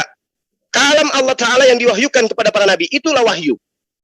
Nah, pengertian wahyu secara bahasa dalam Al-Quran, ini perlu dipahami. Wa auhayna ila ummi Musa an ardi'i. Anda pasti ngerti, saya tidak perlu menjelaskan itu. Yang kedua, Allah menerangkan, wa auha rabbuka ilan nahli anit takhizi minal jibali buyuta wa minas syaikha mustajjar. Mau bicara dalam bahasa kita, bahasa Indonesia. Katanya Bapak dosen bahasa Arab. Tapi ini bukan kelas Arab. Makanya saya menjelaskan kata wahyu, Pak. Wahyu itu apa? Supaya Bapak tolong dicatat, lain kali jangan katakan kitab Anda wahyu. Karena kitab yang disebut wahyu, ya itu adalah kitab yang diberitakan kepada para nabi. Penulis kitab Anda bukan nabi, Anda harus akui itu. Bukankah itu yang dinyatakan oleh nabi-nabi dan rasul-rasul di Alkitab? Oke, sekarang saya ingin tahu kalau itu menjadi dasar pijakan Bapak. Filipi 1 nomor 18. Dengan istilah-istilah Arab yang pendengar kita tidak tahu. Oke. Sok-sok dengan bahasa-bahasa pendengar. Jangan kayak begitu, Pak. Bapak mengatakan saya sok-sok, sementara kata wahyu itu dari kitab saya. Yang sok menggunakan kata wahyu di sini siapa? Kita wahyu sudah ada sebelum ada Al-Quran. Tolong paham ya, beda 600 tahun. Nah sekarang saya sedang mendudukkan pemahaman Anda tentang kata wahyu itu. Tidak perlu. Berarti kalau Anda mengatakan tidak perlu, benarlah apa yang diterangkan Paulus di dalam Filipi 1 nomor 18, tetapi tidak mengapa sebab bagaimanapun juga Kristus diberitakan baik dengan maksud palsu maupun dengan jujur. Maksud palsu ini maksudnya apa ini, Pak? Lain konteksnya. Loh, tadi Bapak mengatakan tidak perlu. Apa maksudnya Bapak mengatakan tidak perlu? Saya tidak perlu uraian Anda tentang wahyu. Karena kenapa bisa, Pak? Kitab terakhir itu disebut wahyu, Revelation.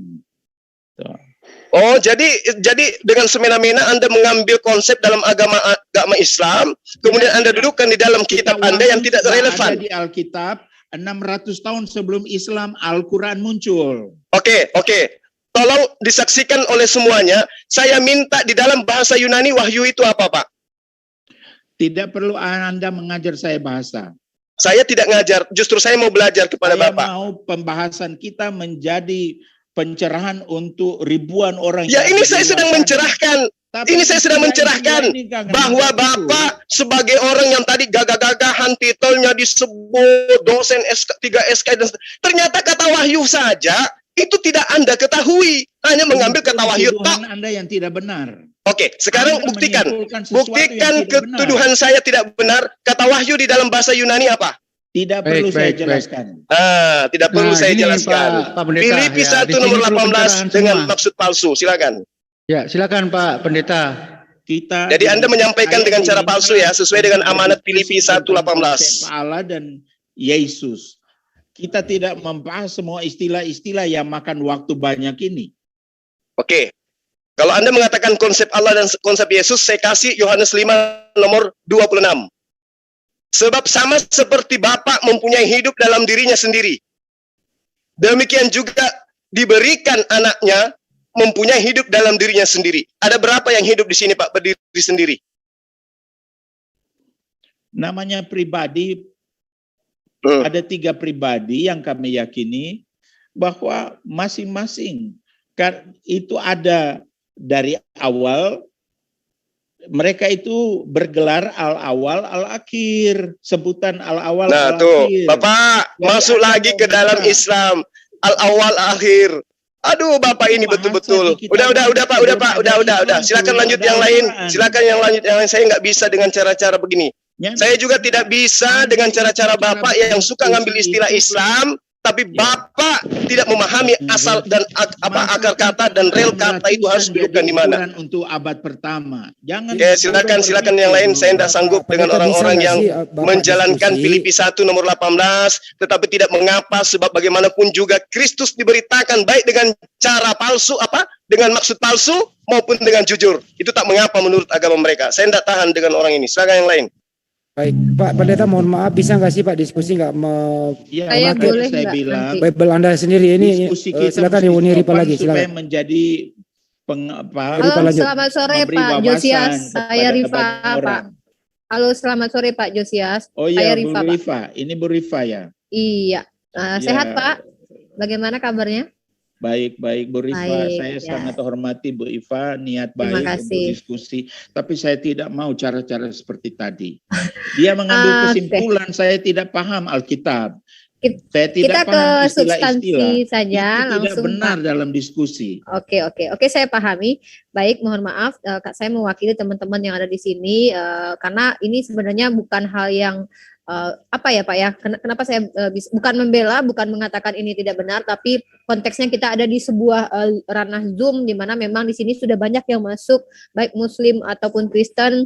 Tentu kalau ada mungkin sesuatu seperti yang Bapak alami itu, kalau menurut saya karena ini Zoom debat, maka itu wajar. Baik, sebelumnya mungkin saya hanya ingin mengelaborasi tentang ini ya Pak, tentang siapa tadi yang membawa tentang Bang Handi ya. Bang Handi tadi mempertanyakan tentang kami umat Islam yang tidak bisa memahami Trinitas. Nah, jadi mungkin kita ke situ dulu. Kalau Bang Zuma tadi yang saya tangkap dengan dengan Morereski tadi itu, kenapa mereka membawa bahasa? Karena begini Pak, katakan kalau saya salah, anggap saya sebagai seorang mahasiswi yang sedang belajar kepada dosen yang bertanya, ketika sebuah bahasa muncul terminologi ini dari sebuah daerah, kemudian digunakan juga oleh daerah lain, dan ternyata kalau memang penggunaannya sama, tentu kita tidak masalah. Artinya penggunaannya itu, pemahaman bahasa itu sama, tidak masalah. Contoh, kalau nama saya misalnya Manis, tentu tidak mungkin saya diganti nama menjadi Sweetie kalau di Amerika gitu. Yang pertama jangan dirubah. Kemudian maknanya jangan dirubah. Seperti wahyu, kata Allah, tapi kita lepaskan itu. Mungkin saya lebih ke topik Trinitas. Gimana Pak? Kira-kira boleh saya mungkin mengajukan beberapa pertanyaan? Iya, saya ingat waktu saya bertamu di channelnya Bu Rifa, saya sudah jelaskan panjang lebar apa itu Trinitas. Kita mesti paham dulu bahwa istilah Trinitas itu hanya istilah yang dipilih oleh para bapak gereja untuk merangkum konsep yang ada di dalam Alkitab. Begitu. Ya, saya jadi juga Tritunggal istilah yang dipilih, tetapi konsepnya memang ada di dalam Alkitab. Nah, kemudian untuk memahami Tritunggal, kita mesti pahami apa dulu itu kata tri, apa itu kata tunggal. Itu yang saya jelaskan waktu lalu, tapi tidak mengapa saya ulangi lagi. Oke, mungkin saya tidak ke itu, tidak secara keseluruhan, karena saya juga coba mempelajari Trinitas sendiri dari corak-corak eksegesi bapak-bapak gereja zaman dahulu. Saya beberapa contoh kayak hakikat Allah Wones yang muncul dari Praxeas atau Sabellius, yang tokoh-tokohnya ada seperti Pak Joshua Teu, kemudian Samuel Sihaan dan juga Pak Hendritan. Kemudian saya juga belajar bagaimana itu corak dari Homoousius yang muncul dari Athanasius, dan doktrin subordinat dari Eusebius dan Eusebius, Tertullian, dan yang muncul di Konsili Nikea. Saya belajar itu, maksudnya saya menggali itu, menemukan sendiri secara otodidak. Kadang karena kita kalau membaca takutnya kesalahpahaman itu muncul, maka kita harus ada orang yang kita tanyakan. Nah, kebetulan Bapak sekarang ada di sini, mungkin saya namanya mempertanyakan atau mengkonfirmasi. Kalau kita lihat Pak, perisai Trinitas, Bapak kan lebih tahu dari saya, di mana Credo Nikea juga mengatakan bahwa Father is not Son, Son is not Holy Spirit. That's right, sir. Ya, itu memang pribadi yang pribadi Bapak bukan pribadi anak. Pribadi anak bukan pribadi roh. I know. Pribadi itu masing-masing punya pengetahuan, kemauan, dan perasaan. Oke, tapi saya mengingat di awal tadi ketika Anda berdiskusi dengan Morereski juga Bang Handi, Anda sempat mengatakan bahwa Yesus itu adalah cerminan. Ketika seseorang melihat Yesus, maka dia akan melihat bagaimana pribadi Allah di dalam Yesus. Apakah saya salah mendengarkan itu tadi? Memang Yesus menyatakan Allah yang invisible, yang tidak kelihatan. Yesus yang menyatakannya, Yesus yang mengungkapkannya. Ya, dikhawatirkan ini kesalahpahaman dalam aspek apa dari cara berpikirnya kita ataupun jemaat Bapak begini Pak. Karena ketika Bapak mengatakan Yesus itu adalah menampilkan cerminan Bapak, sementara mereka adalah pribadi yang berbeda gitu Pak. Jadi apa yang ditampilkan Yesus sebenarnya Pak? Pribadinya atau wujudnya atau apa gitu? Karena kalau pribadi kan berbeda, pribadi Yesus dengan yang manusia. Dan saya tahu di Yohanes 1 pasal ke-14 kalau kita buka lagi Pak, firman itu menjelma menjadi manusia gitu. Betul. Nah, saya artinya firman, saya jelaskan dulu mengenai apa yang diungkapkan, apa yang dinyatakan oleh Yesus tentang Bapa. Bapa itu punya kemauan, punya kehendak, dan punya perasaan. Itu juga yang Yesus nyatakan pada waktu dia ada di Palestina, di Israel. Apa-apa yang dikerjakan oleh Yesus, dia mencipta, itu juga Bapa itu pencipta juga, dia mencipta. Dan banyak hal lain.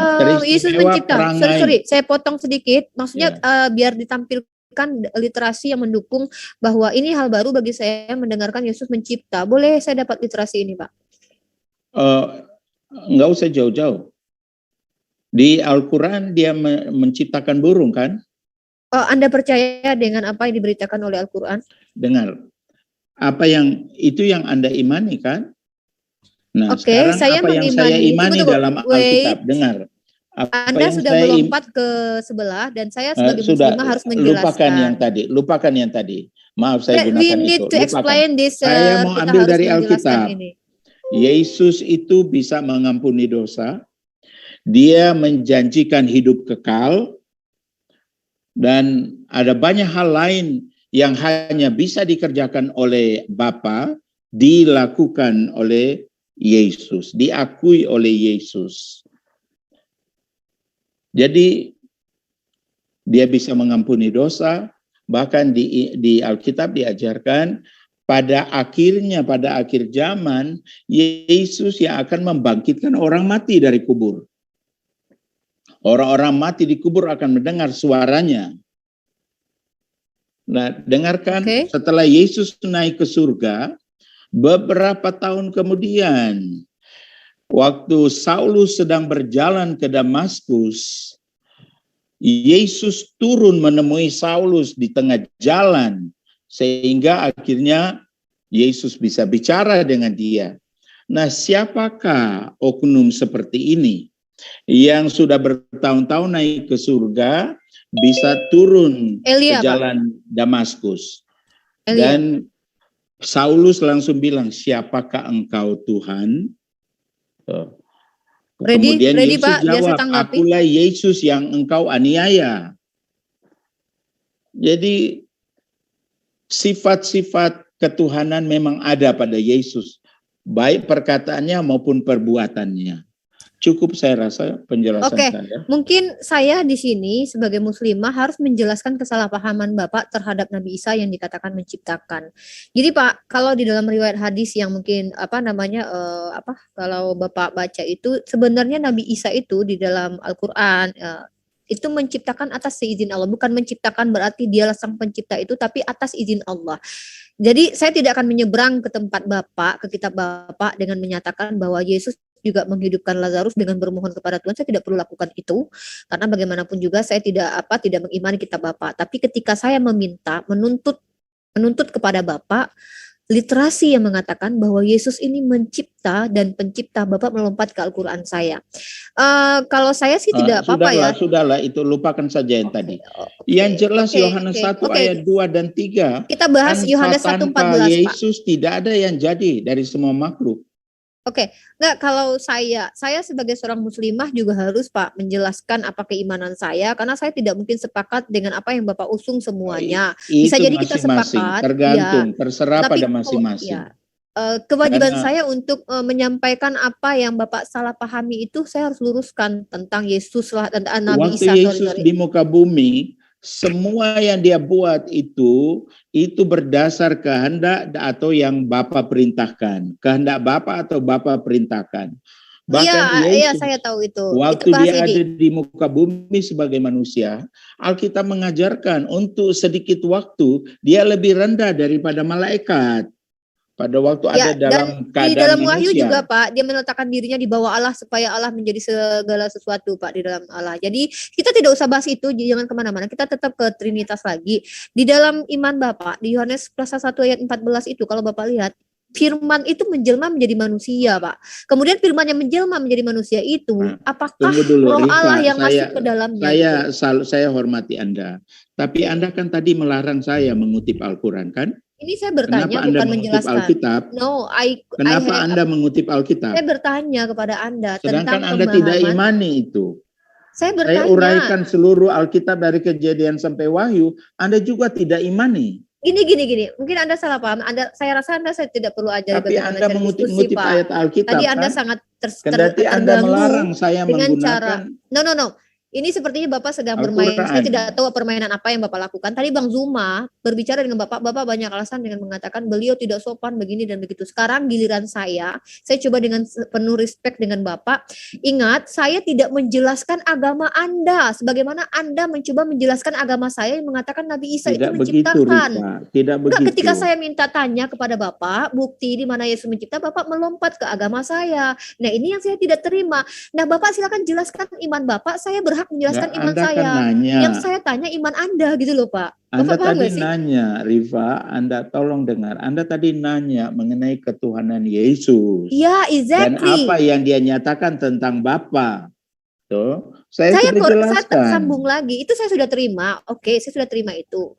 Saya kembali ke Yohanes pasal 1 ayat 14, di mana yang saya baca menurut literasi Anda. Silakan Anda jelaskan, itu hak Anda sebagai orang Kristen. Di dalam kitab Anda tertulis bahwa firman itu menjelma menjadi manusia. Nah, artinya manusia yang mati di tiang salib itulah firman yang menurut Anda adalah Allah. Kemudian pertanyaan saya, roh yang masuk ke dalam diri Yesus itu roh Allah Bapa atau roh kudus gitu loh Pak. Itu saja dulu menjelaskan. Dalam keyakinan saya mengenai Tritunggal, Yesus itu pribadi lengkap. Waktu jadi manusia itu memang pribadi lengkap, punya tubuh, jiwa, dan roh. Bahkan semasa dia ada di Palestina, Roh Kudus yang menguatkan dia, yang banyak menghibur dia, menguatkan dia dalam keadaannya sebagai manusia. Nah, yang Anda pertanyakan ini bagaimana? Oke, dengarkan baik-baik.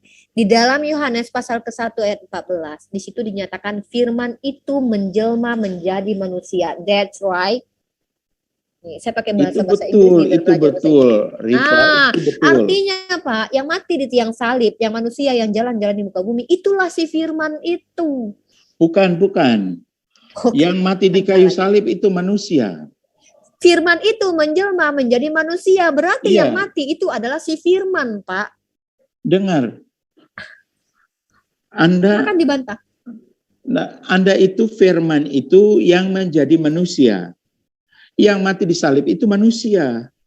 Firman itu menjelma menjadi manusia. Manusia Yesus mati di tiang salib, maka firman itulah yang mati, bukan?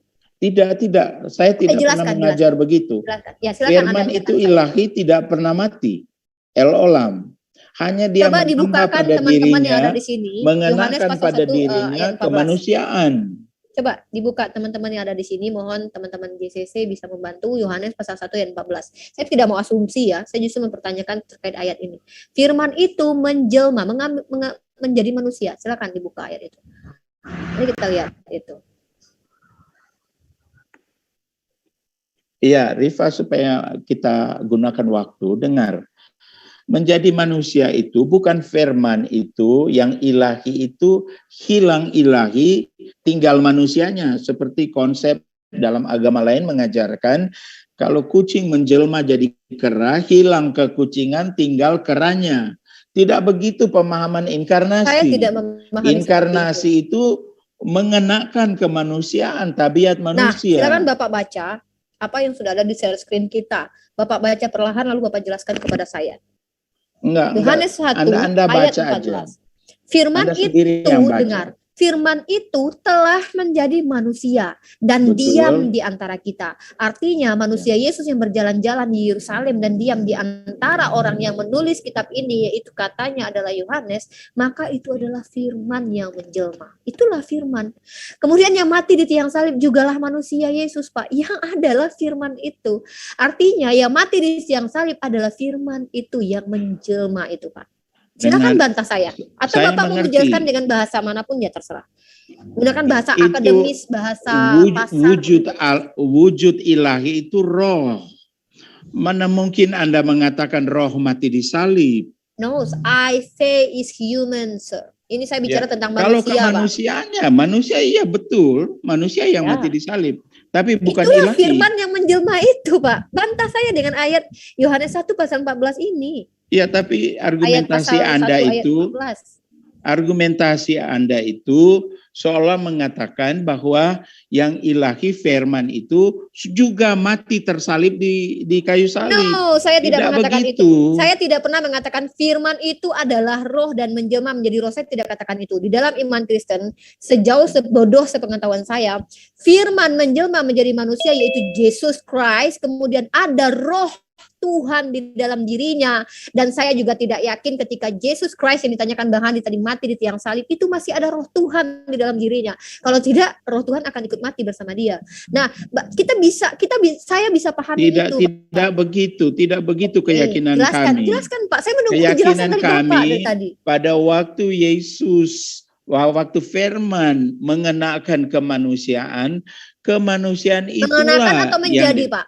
Mengenakan atau menjadi? Bapak, Pak, itu harus Bapak jelaskan. Menjadi manusia itu artinya dia ada dalam eksistensi manusia, tetapi eksistensi ilahinya itu tidak hilang. Eksistensi ilahinya tidak hilang. Jelaskan kepada saya tentang menjadi manusia ini maksudnya seperti apa? Ketika firman menjadi manusia, artinya dia menjelma menjadi manusia. Itu pandangan dalam terjemahan bahasa Indonesia. Mungkin Bapak punya pandangan lain. Saya memahami apa yang dimaksud? Bahwa pribadi logos, dia menambah pada dirinya kemanusiaan. Itulah yang menjadi manusia. Logos itu atau firman itu, Pak, dia menjelma menjadi manusia. Apakah saya salah? Tapi pemahaman teologi Kristen bukan transform. Ya, saya bantah saya dan jelaskan kepada saya at form yang Anda maksud itu. Artinya dia menambahkan pada pribadinya kemanusiaan, mengenakan kemanusiaan. Bukan. Apakah maksud Anda roh Tuhan itu mengenakan pakaian manusia? Dia menjadi manusia. Maksudnya pribadi Kita Yesus bicara itu. tentang firman, Pak. Apakah Anda mau mengatakan firman adalah Allah sebagaimana bidat bermunculan? Dengarkan baik-baik. Bahwa Allah adalah firman itu atau Yesus adalah Allah itu. Pada waktu firman itu menjadi daging, itu dia mengambil atau mengenakan kemanusiaan. Kemanusiaan itulah yang mati di salib karena untuk misi penebusan. Saya tanya, sebab yang ilahi yang mana, tidak Pak? mungkin mati. Saya mau tanya, yang mana yang firman? Yesus yang including ilahi. Roh di dalamnya, atau Yesus sebagai manusia, atau Roh Allah? Bukankah itu Roh Kudus, Pak, yang turun ketika Yesus dibaptis, Pak? Mana Betul. yang benar? Mana si firman, Pak? Tolong tunjukkan kepada saya yang mana yang firman yang menjelma, Pak. Anda menanyakan sesuatu yang bisa dilihat oleh indera. Kendati yang saya maksudkan sesuatu itu, Pak, yang Yohanes roh 1:14. yang roh itu tidak kelihatan, abstrak. Korek, Anda tahu itu. Saya tidak pernah memahami. Bukan umat Islam tidak pernah mendeskripsikan roh di dalam iman kami, Pak. Kami paham itu. Yang saya tanya, ketika Anda menyatakan bahwa pribadi Yesus itu adalah cerminan Bapa, secara pribadi juga bukan, karena pribadi Yesus adalah manusia pribadi Bapa ilahi. Saya mau tahu apa yang ditawarkan Yesus sebagai ilahi kalau pribadinya saja sudah berbeda. Yesus ketakutan, Pak. Yesus punya marah yang bukan marah. Kalau Tuhan Bani Israel juga marah sih. Maksudnya punya rasa takut mengerti. gitu loh. Saya mengerti Anda mengutip barangkali ketika Yesus berdoa di Taman Getsemani, kemudian Lembaga Alkitab Indonesia menerjemahkan ia sangat ketakutan. Tapi dengar baik-baik. Teks asli Yunani mengatakan en agonia, bukan enfobia. En agonia artinya dalam penderitaan yang berat atau dalam keadaan kepayahan karena Lebih terkuras parah tenaga. lagi, Pak. Lebih mending jadi penakut daripada punya kepayahan. Tuhan punya kepayahan. Ini lebih berbahaya, Pak. buat Anda iman. salah. Waktu Yesus Tuhan di kepayahan, dunia Pak. itu manusia. Manusia sempurna. Oke, kita kembali lagi, Pak. Anda Oke. membingungkan yang ilahi dengan yang manusia. No, Anda yang membingungkan. Saya tidak sampai ke sana. Saya tahu Anda paham apa pertanyaan saya. Tapi saya tidak tahu entah kenapa menjadi sulit sekali untuk Anda jawab. Saya bertanya kepada Anda. Ketika di dalam kitab Yohanes 1 pasal 1 ayat 14, firman itu menjelma, menjadi manusia. Betul. Manusia Yesus adalah firman. Lalu saya kembali menegaskan konfirmasi. Yang mati di tiang salib itu apakah firman atau bukan? Manusia Yesus. Sedangkan firman bukan. yang ilahi itu dengar. Firman yang ilahi itu ketika jasad Yesus terentang di kuburan, rohnya itu yang ilahi itu sedang pergi. berada di dunia orang mati. Di Alkitab menjelaskan begitu. Yesus mengunjungi dunia alam roh, dunia orang mati.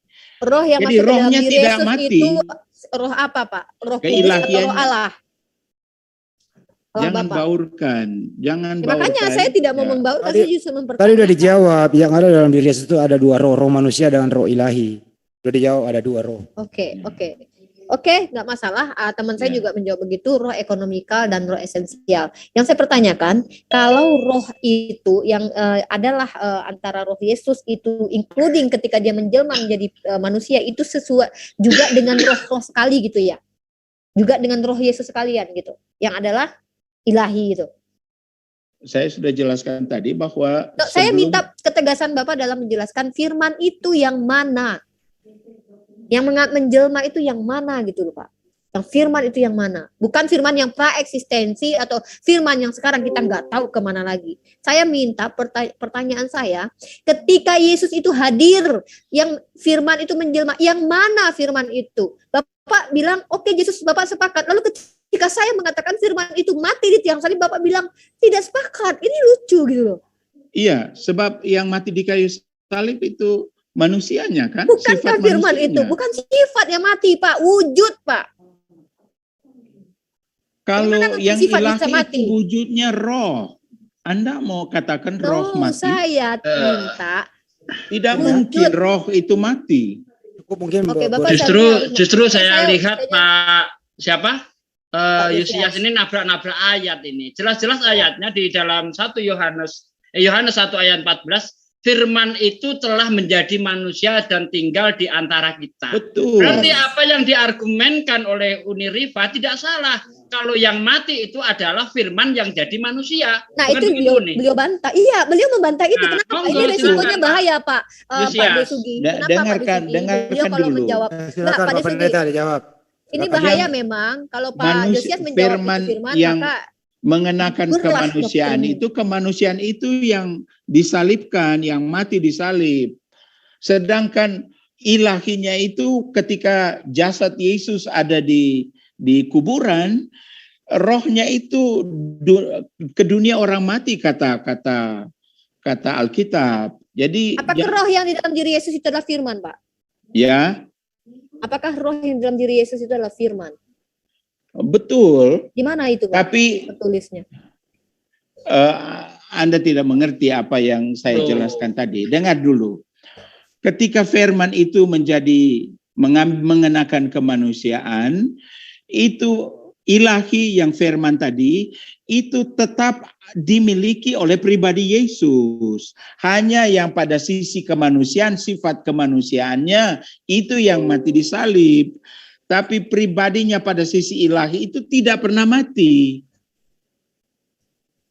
Saya tidak mengatakan bahwa ruh itu bisa mati. Kemudian saya sudah katakan saya tidak punya pengetahuan tentang ruh. Ruh itu tidak bisa dideskripsikan oleh saya. Saya tidak berikan Allah ilmu tentang ruh. Saya kembali kepada apa yang tertulis di kitab Anda. Firman itu menjadi manusia. Dan anehnya ketika Anda membenarkan hal itu, lalu firman yang adalah Yesus Christ sebagai human ini meninggal di tiang salib. Anda membantahnya bahwa itu firman. Mungkin itu saja dari saya, teman-teman. Monggo silakan dilanjutkan yang lain biar tidak membosankan ya. Saya boleh juga bantu heran menambahkan? gitu. Sebentar, Boleh, sebentar, boleh. sebentar. menambahkan? Sebentar bang. Satu lagi ini sebelum. Jangan dibantu, ini narasumber, jangan dibantu. Ini dokter loh. Jangan dibantu. Bisa bantu menambahkan? Nggak Karena usah, kan tadi nggak- juga yang bertanya juga ngeroyok seperti itu. Saya Bukan bisa menambahkan apa yang saya belajar dari Pak sebentar, Josias. sebentar bang. Bukan ngeroyok. Beliau ini kan Nggak bisa ya? wawasannya. Oh ya sudah. Terima kasih. Ya, bahwasannya ini cukup. Beliau narasumber memang mau disimpan. Ya, terima kasih. Cukup. Kalau Anda mau menambahkan seakan-akan Anda nggak mempercayai keilmuan beliau kan gitu. Bukan, karena Dosen diputar-putar loh, bahasanya beliau ini dari tadi dosen diputar-putar. loh. Saya berbeda. Master. Saya menguasai ilmu komunikasi. Kalau Pak Josias Iya. tidak menguasai ilmu komunikasi sebaik Anda Nah, mungkin ya. Tapi ini- kalau saya menguasai. Kalau Hanya mau Pak Saya Josias kebetulan deh. timnya Pak Josias. Sebentar, saya sebentar, masuk saya ini moderator. membantu Bang di Andi, dalam tim Bang ini. Andi. Sebentar, saya Mungkin saya moderator nambahkan ini, sebentar Bang Andi. dulu. Sebentar, jangan terlalu banyak. Ya, dulu. begitu. Jadi dengerin dulu ya. Mumpung Ada- saya rekam juga dari tadi ya. Ya, Siap. sebentar Ya, dulu, Pak. Makasih. Kalau tidak bisa nggak apa-apa. Dengar, Bisa, dengar. sebentar. Aduh, Dengar dulu. Ini Anda yang ngomong ini persis sama dengan Suma tadi, menyimpulkan saya tidak punya pengetahuan, tidak punya Bukan, itu ilmu. teman Kristen Bapak, Pak. Itu teman Nah, Kristen sekarang Bapak yang bilang. Yang tadi nanya itu mengatakan saya Teman tidak Kristen tahu Bapak ilmu. yang bilang. Itu teman Yang Kristen saya katakan Bapak. itu adalah Bapak tidak punya pemahaman tentang wahyu, Pak. Bukan Nah, ilmu yang tadi wahyu. yang baru-baru Bapak nggak ini- tahu wahyu. yang Makanya baru- belepotan karena nggak ngerti wahyu gitu. Oke, Bukan baik. kelepotan. Saya ambil alih. Yang baru-baru bicara Pak itu tadi teman Kristen mau membantu Anda Ya. menjawab. Tapi Itulah, Pak dia Pendeta. bilang tadi aku tidak punya pengetahuan tentang komunikasi. Nah, kan? itulah Pak, Bapak Ya, itu. direndahkan. Nah, Pak. itu Ya. teman Bapak itu. Oh, Ya, iya, sesama sorry. pengiman sebuah buku Sorry. yang bukan wahyu itu sama-sama tadi. Nah, kesimpulan Anda kan keliru. Nah, tuh ngaku tuh, Bilang angkat tangan tuh, Alkitab, siapa tuh? Jahat tuh. Revelation bukan wahyu. Nah, Tega-teganya Anda itu kalian keliru. bilang Pak Josias nggak ngerti ya. Revelation itu apa, Pak? Coba Anda jelaskan kata wahyu yang Sudahlah. Anda gunakan itu. Sudahlah. Menggunakan Saya- bahasa. Dudukkan Saya- sesuatu konsep pada tempatnya, Pak. Jangan Ya. asal-asal gitu loh, Pak. Saya sudah jelaskan tadi bahwa wahyu itu apa yang Tuhan singkapkan dari rahasia yang banyak sekali. Nah, Anda tidak paham, mau muter-muter ke sana kemari mengatakan saya tidak ada pengetahuan. Nah, itu menurut saya diskusi yang tidak sehat. Nah, sekarang kalau Bapak mengatakan Anda ahli bahasa, dosen bahasa Arab, jelaskan dalam perspektif bahasa Yunani kitab Anda, wahyu itu apa? Kan Saya gitu loh, Pak. Saya tidak perlu Nah, menjelaskan begitu. Di Karena situ makanya. Ada Anda memaksa saya untuk membahas dari sisi bahasa yang makan berjam-jam. Pak, jangan jadikan itu sebagai alasan, Pak. Tinggal Bapak kata wahyu dalam bahasa Yunani itu apa, definisinya apa. Terus kemudian kita lihat apa pantas kemudian kitab Anda itu mengambil kata wahyu atau tidak. Kan saya sudah jelaskan. Dengarkan baik-baik. Auha rabbuka ila nahli antakhizi minal jibal. Wahyu, Pak sekali lagi, kata wahyu itu punya kaidah, punya konsep di dalam Islam. Dengarkan. Ya. Tolong dihargai konsep itu, Pak. Dihargai konsep wahyu. Jangan asal Anda guna kata wahyu tapi Anda nggak ngerti, nggak paham itu wahyu apa. Itu yang saya tidak setuju. Nah, Anda karena katakan itulah saya kemudian tidak saya mengerti minta dan dengan saya hormat tidak tahu kepada bahasa. Bapak supaya Bapak menjelaskan kata wahyu itu berdasarkan pendekatan bahasa Yunani dan konsep iman. Coba, Pak. Pendeta. Silakan. Saya mau pendekatan bahasa kita aja supaya orang lain mengerti yang di luar Nah, sana. itu makanya saya katakan Bapak ini menyakukan kajian penyampaian berdasarkan Filipi 1 nomor 18. Tetapi tidak mengapa, sebab bagaimanapun juga Kristus diberitakan baik dengan maksud palsu maupun dengan jujur. Ini yang sedang Bapak praktekkan. Itu cocok di gereja, Pak, atau di depan mahasiswa Bapak. Nggak cocok di hadapan saya gitu loh. Lanjut, Pak. Terus Anda tidak sopan. Anda tidak sopan dan tidak bermoral. Itu dalam penilaian saya Anda tidak bermoral dan tidak sopan. Oke, nggak apa-apa. Bapak ngatain saya nggak bermoral, nggak apa-apa, nggak apa-apa. Tapi mengambil kata wahyu dari agama lain, itu apa namanya, Pak? Wahyu itu sudah bahasa Arab yang digunakan orang Kristen sebelum Islam muncul. Di mana di dalam kitab bahasa Arab, Pak? Saya minta tunjukkan dalam kitab bahasa Arab Anda ada kata wahyu. Silakan. Jangan ingat, Pak, ya. Jangan sampai Bapak itu akan mendapatkan hal yang lebih pahit dari mulut saya. Anda mengatakan Kristen menggunakan dalam kitab bahasa Arab kata wahyu. Tunjukkan kitabnya mana, coba. Saya mau bukti. Saya mau bukti, silakan. Kitab bahasa Arab, kitab bahasa Arab kata wahyu, silakan. Kebetulan saya legal. Saya tidak suka. Yang legal tadi, tolong tunjukkan bukti kitab Anda menggunakan kata wahyu. Sekarang. Maksud saya, silakan. Anda dengan Anda mengancam Nggak usah ambil, aduh sesuatu ini. yang melebihi dari mulut Anda, itu apa Anda Ini kok di lain ini. Kalau mau menjawab pertanyaannya Bang Yuma, jawab aja. Kalau Anda menyampaikan dengan enggak. cara palsu. Sesuai ayat Anda, ngerti? Filipi 1 nomor 18. Anda menyampaikan berita tentang Yesus baik dengan maksud palsu maupun dengan jujur. Ini yang sedang kalian praktekkan. Anda sebagai dosen mengatakan kitab Anda lebih dulu menggunakan kata wahyu oleh orang Arab Kristen. Tunjukkan mana dalilnya. Mana saya lihat kitab Anda yang menggunakan kata wahyu mana? Wahyu itu terjemahan bahasa Indonesia yang memang ambil serapan. Nenekmu kiper, saya minta kitabmu yang menggunakan kata wahyu mana? Salah Mana? kan? Sebentar Bang Yuma, saya luruskan dulu. Bahasa Indonesia, Pak. Kalau Sebentar misalnya dulu. Di Alkitab bahasa Sebentar Indonesia, saya, terjemahan bahasa Indonesia pakai kepanjangan. nama Biar kitab nggak wahyu. melebar, biar nggak melebar. Tunjukkan di kitab Anda ada kata wahyu nggak di original teks? Ada apa enggak? Itu aja. Tidak mau membahas dengan Bahasa Arab orang-orang aja, yang Bang Andi, tidak nggak usah sopan. original text. Iya. Ada nggak kata wahyu di Bible Anda? Ada apa Dalam enggak? bahasa Arab, tes. Yang bahasa Arab, silakan. Bahasa Arab, silakan. Ada nggak? Saya tidak mau Ini menjawab bagaikan menegakkan pertanyaan benar orang bahasa Anda yang ini. tidak Silakan, saya sopan. tunggu. Ini suara siapa nih? Ini bagus nih. Oke, kembali ke topik Saya aja dah. tidak mau menjawab orang yang tidak sopan. Itu Josias, Bang Andi. Ini Josias siapa sih ini? Anda nggak gimana Anda ini? Bicaranya begitu banget, suaranya nggak bagus. Lagi di WC kayaknya. Iya, yang lain dia standby ya, biar nggak kacau. Itu gaya bicaranya Ya, kita kembalikan ke Tidak bermoral lah. Pak Pendeta ya, Tidak sebagai bermoral lah, narasumber ya. dibilang tidak beretika lah. Iya, Pak Zulkifli, intinya yang paling kau gunakan adalah terjemahan bahasa Indonesia. Nah, kelamaan kamu. Sekarang ke Pak Pendeta. Silakan Pak Pendeta dilanjutkan. Maaf ada sedikit kredit. Silakan Pak Pendeta, waktu Ya. Anda. Monggo. Tolong moderator dikontrol yang bicara ya. Ya, siap. Ya. Saya tidak mau buang waktu dengan cara diskusi begini.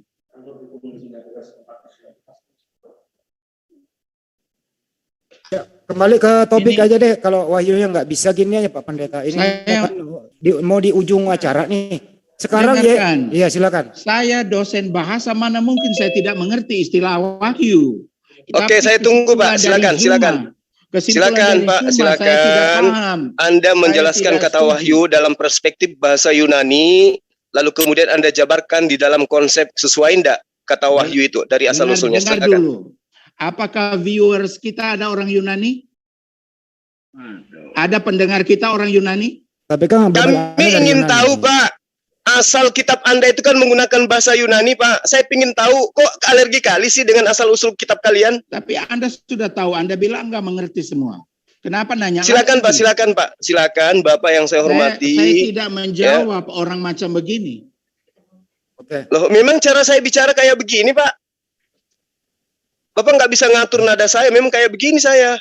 Ya, Sepertinya tapi nggak mau- Anda menyimpul-nyimpulkan sesuatu yang tidak sesuai fakta. Bapak lebih menyimpulkan lagi kata wahyu tadi.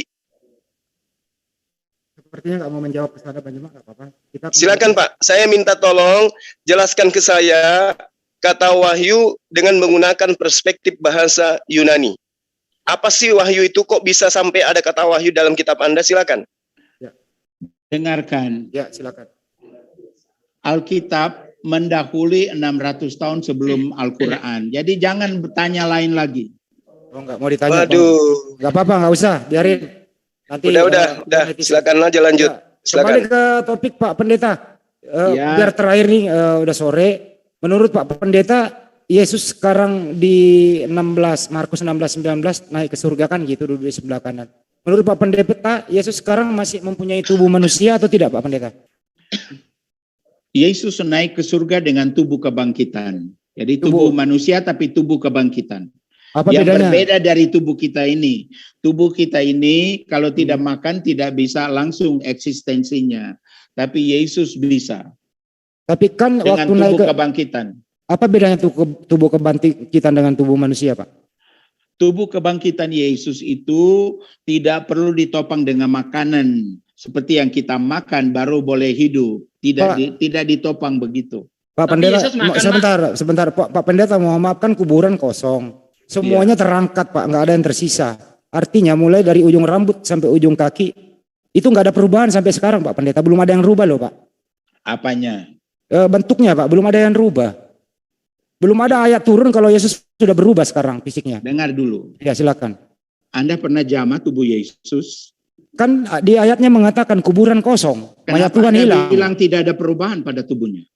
Kan mayat Tuhan hilang, Pak. Dia naik ke surga dengan keadaan seperti itu. Apa sudah kemakan usia dengan 2000 tahun yang lalu? Anda pernah raba nggak tubuhnya? Nggak pernah saya raba, Pak. Beda dengan tubuh kita, dengan tubuhnya Anda pernah raba tidak? Menurut saya waktu Yesus hidup tubuhnya sama dengan manusia biasa, Pak. Pada umumnya. Bukan manusia biasa, tubuh kebangkitan. Enggak, bukan tubuh seperti kita ini. Ya waktu Yesus ada di kuburan. Dia Pak, ada 40 hari, dia ada 5. Dia berjalan-jalan dengan murid-muridnya setelah kebangkitan. Waktu makan ikan goreng itu pakai apa, Pak? Ikan goreng pakai tubuh apa? Tubuh itu bisa makan tapi tidak perlu makan kalau untuk kelangsungan hidupnya. Dirinya bahwa saya ini bukan hantu, lihat aku ini. Betul, tangan saya lagi luka. Itu bisa dijamah. Artinya tapi dia, Pak, tidak tergantung pada makanan seperti yang kita makan. Artinya dia manusia bentuknya, Pak, waktu dia memperlihatkan dirinya kepada orang lain. Betul, manusia. Artinya waktu itu sesudah itu dia naik terangkat ke surga, duduk di sebelah kanan Bapa. Artinya tubuhnya masih sama dengan yang di dunia. Dengarkan. Dia terangkat ke surga bukan dari kubur, dari bukit Zaitun. Oke, Bukit Zaitun. Sekarang waktu dia terangkat, Pak, tubuh manusianya terangkat semua atau sudah berganti tubuh lain? Berangkat. Sebab berangkat semua. Setelah keluar dari kubur memang tubuhnya sudah tubuh kebangkitan. Oke, baik. Sekarang di surga ini Yesus tubuh manusia apa tubuh lain? Pertanyaan Anda ini bagaimana sih? Kan saya udah bilang yang naik ke surga tadi tubuh kebangkitan. Ya tubuh kebangkitan yang ada pada pribadinya sekarang. Apa maksud tubuh lamanya mana tubuh lamanya? Apa maksud tubuh kebangkitan, Pak? Tubuh yang keluar dari kubur. Oke, tubuh lamanya maksudnya pada segi tubuh lamanya kemana, Pak? Rambut, kumis, kaki, kepala masih ada, Pak? Anda menanyakan sesuatu yang kenapa, yang Pak? sama sekali tidak perlu dipertanyakan. Loh kok nggak menyalahkan pertanyaan, Pak? Bilang aja kalau nggak bisa jawab. Enggak perlu dipertanyakan hal-hal yang harus dipertanyakan, Pak. Soalnya sekarang kan Yesus ini dulu saya tanya dulu Anda. Kok Adam bertanya? Halo. Iya. Adam rambutnya pirang atau hitam? Saya nggak pernah lihat. Ya sama. Ya. Saya nggak pernah jamah. Saya nggak nanya warna rambut Yesus loh, Pak. Ini Bapak itu menyelisih Bible ini. Saya nggak nanya warna rambut ini. Yesus kan pernah dilihat orang. Ya. Oke lah kalau foto-foto yang beredar itu tidak identik. Yang jelas Bunda Maria ini pernah punya anak yang umur dewasa 33 tahun setengah. Semua orang tahu itu. Bunda Maria punya anak begitu. Oke lah modelnya seperti bule ganteng kan begitu, Pak. Dengarkan. Jadi bagaimana sekarang? Pertanyaan Anda itu tidak masuk dalam pembahasan teologi. Itu pembahasan apa, Pak? Itu kan masuk dalam pembahasan teologi. Nah, bagaimana dengan Markus 16:19? Terangkatlah dia ke surga duduk di sebelah kanan Bapa. Betul. Siapa yang duduk itu? Ini pun kesalahpahaman Anda. Ya, yang duduk di sebelah kanan Allah itu bukan ada kursi kiri, ada kursi lain. Saya nggak nanya kursi, Pak. Saya nanya yang duduk itu siapa? Tunggu dulu. Anda membayangkan ada kursi tempat orang duduk. Saya nggak membayangkan itu. Yang dimaksudkan duduk di sebelah kanan Allah artinya Yesus mempunyai kedudukan yang terhormat. Iya, paham, berharga. Pak. Paham. Saya nggak menanyakan lagi. Saya nggak menanyakan tempat duduknya. Sosok yang duduk ini siapa? Apakah bentuknya ada fisiknya atau tidak? Tidak bisa dipertanyakan untuk itu karena yang dibahas adalah kehormatan. Pak, ini kuburan, Pak Pendeta, ini kuburan kosong loh, Pak. Seandainya kuburan masih ada, terisi saya nggak akan menanyakan itu. Yang tertinggal di dunia ini, badannya Yesus hanya kuluknya waktu disunat 8 hari. Selain itu semua terangkat. Maria Magdalena datang ke kuburan, mayat Tuhan hilang. Kuburan kosong. Dia bangkit makan ikan goreng. Sesudah itu naik ke surga, duduk di sebelah kanan Bapa bersama fisiknya, Pak. Jadi Anda mau Yesus seperti apa sekarang? Saya nggak ada mau, Pak. Anda berceritakanlah apa, di mana fisiknya sekarang? Fisik aslinya Yesus di mana? Saya sudah bilang tadi, waktu Yesus naik ke surga, dia berangkat dengan tubuh kemanusiaannya yang sudah dibangkitkan, tubuh kebangkitan. Itu cukup. Boleh saya tanya, Bang Andi? Ya boleh, Pak De. Jadi begini, Pak Pendeta tadi mengatakan bahwa bangkit itu dalam bentuk tubuh rohaniah ya. Tubuh kebangkitan. Nah, tubuh kebangkitan. Tubuh kebangkitan itu apakah seperti jasad manusia seperti itu? Tubuh kebangkitan itu tubuh seperti kita ini, tapi sudah mengalami perubahan. Sebut ayat, Pak. Sebut ayat, Pak. Enggak usah lari ke sana. Nah, kita bicara itu harus ada dasar gitu loh, Pak. Oh, Anda mau duduk 10 jam? Boleh. Silahkan sebut ayat satu ayat saja. Masa sebagai seorang pendeta nyebut satu ayat saja Anda nggak mampu? Tapi saya tidak mau. Karena Alkitab bilang di taman di Bukit Zaitun, dia terangkat seperti dia. Nggak mau apa nggak ngerti? Jujur aja. Karena saya lihat pemahaman Anda ini meleset dari kitab Anda. Tidak ada di dalam kitab Anda yang mengatakan bahwa bangkit dari kematian itu berupa tubuh jasmaniah. Tidak ada. Bahkan Paulus sendiri mengatakan di dalam 1 Korintus 15 ya ayat 44. Di situ dikatakan yang ditaburkan tubuh jasmaniah, yang dibangkitkan adalah tubuh rohaniah. Anda sendiri tadi mengatakan bahwa roh itu tidak bisa dilihat. Sementara Yesus dapat dilihat, bagaimana mungkin Yesus itu bangkit sebagai tubuh rohaniah? Coba. Dia bangkit dengan tubuh jasmani, dijamah oleh muridnya kok. Justru ketika para murid itu menyangka Yesus itu bangkit sebagai tubuh rohaniah, Yesus menjelaskan bahwa dia tidak bangkit dalam tubuh rohaniah, bahwa dia tidak mengalami kebangkitan. Bukti Yesus mengatakan begitu, Yesus menyuruh muridnya meraba. Mengapa kamu takut? Ini aku sendiri, lihatlah, rabalah tangan dan kakiku, karena bagi roh tidak memiliki daging dan tulang. Betul. Nah sekarang apa manfaatnya Anda bertanya itu? Nah karena saya bertanya seperti ini, saya melihat Anda nabrak-nabrak ayat Alkitab. Tidak begitu. Saya bertanya begini Pak De, maaf. Saya bertanya begini, saya pengen tahu, Yesus sekarang ini di surga masih punya fisik atau tidak? Punya. Punya. Tubuh kebangkitan. Oke, tubuh sama dengan tubuhnya yang ada di dunia atau udah berubah? Tubuh kebangkitan lain kualitasnya dengan tubuh yang ada di dunia. Sebelum itu nggak ada dasarnya, Pak Pendeta ngomong ngawur, nggak ada dasarnya itu. Berarti sudah ada yang merubahnya, sudah berubah Pak Pendeta. Sudah berubah itu ini fisik. Tubuh kebangkitan itu tidak perlu ditopang dengan makanan, walaupun bisa. Saya nggak bicara makanan Pak Pendeta, ini udah di surga ini punya fisik apa enggak? Punya. Yesus ini punya. Nah sekarang fisik dulu. Ya. Ya udah itu aja pertanyaan saya Pak. Udah. Oke, sudah cukup. Artinya kalau udah menyembah Yesus berarti menyembah fisiknya Pak. Tidak begitu. Loh, kok ada fisiknya kok Pak? Bisa dipisah gitu? Dengarkan. Ya silakan. Tuhan Yesus bukan manusia dan manusia Yesus bukan Tuhan. Cukup. Terus yang disembah Kristen siapa Pak? Yesus apa bukan? Tuhan Yesus yang kami sembah. Oke, artinya fisiknya ada, Tuhan Anda sekarang ada fisiknya? Kok bolak-balik ya situ? Tuhan Anda sekarang ada fisiknya Pak. Jadi kalau Anda menyembah, Anda nggak bisa pinggirkan fisik dulu, nggak bisa. Iya, walaupun Yesus ada di surga, tapi dia bilang dia ada dimanapun 2 orang 3 orang berhimpun atas namanya dia hadir. Ya nggak apa-apa, itu nggak ada masalah buat saya. Yang jelas di surga Yesus ini ada fisiknya kan gitu ya Pak Pendeta ya. Ini yang penting Pak. Soalnya kalau mengatakan nggak ada, kuburan kosong, ini masalahnya. Sulit loh ini Pak, sulit loh ini. Saya rasa ini cukup ya. Cukup agak sulit ini Pak. Di surga Yesus itu punya tubuh kebangkitan. Cukup, titik. Ya tubuh kebangkitan itu apa Pak Pendeta nggak bisa jelaskan.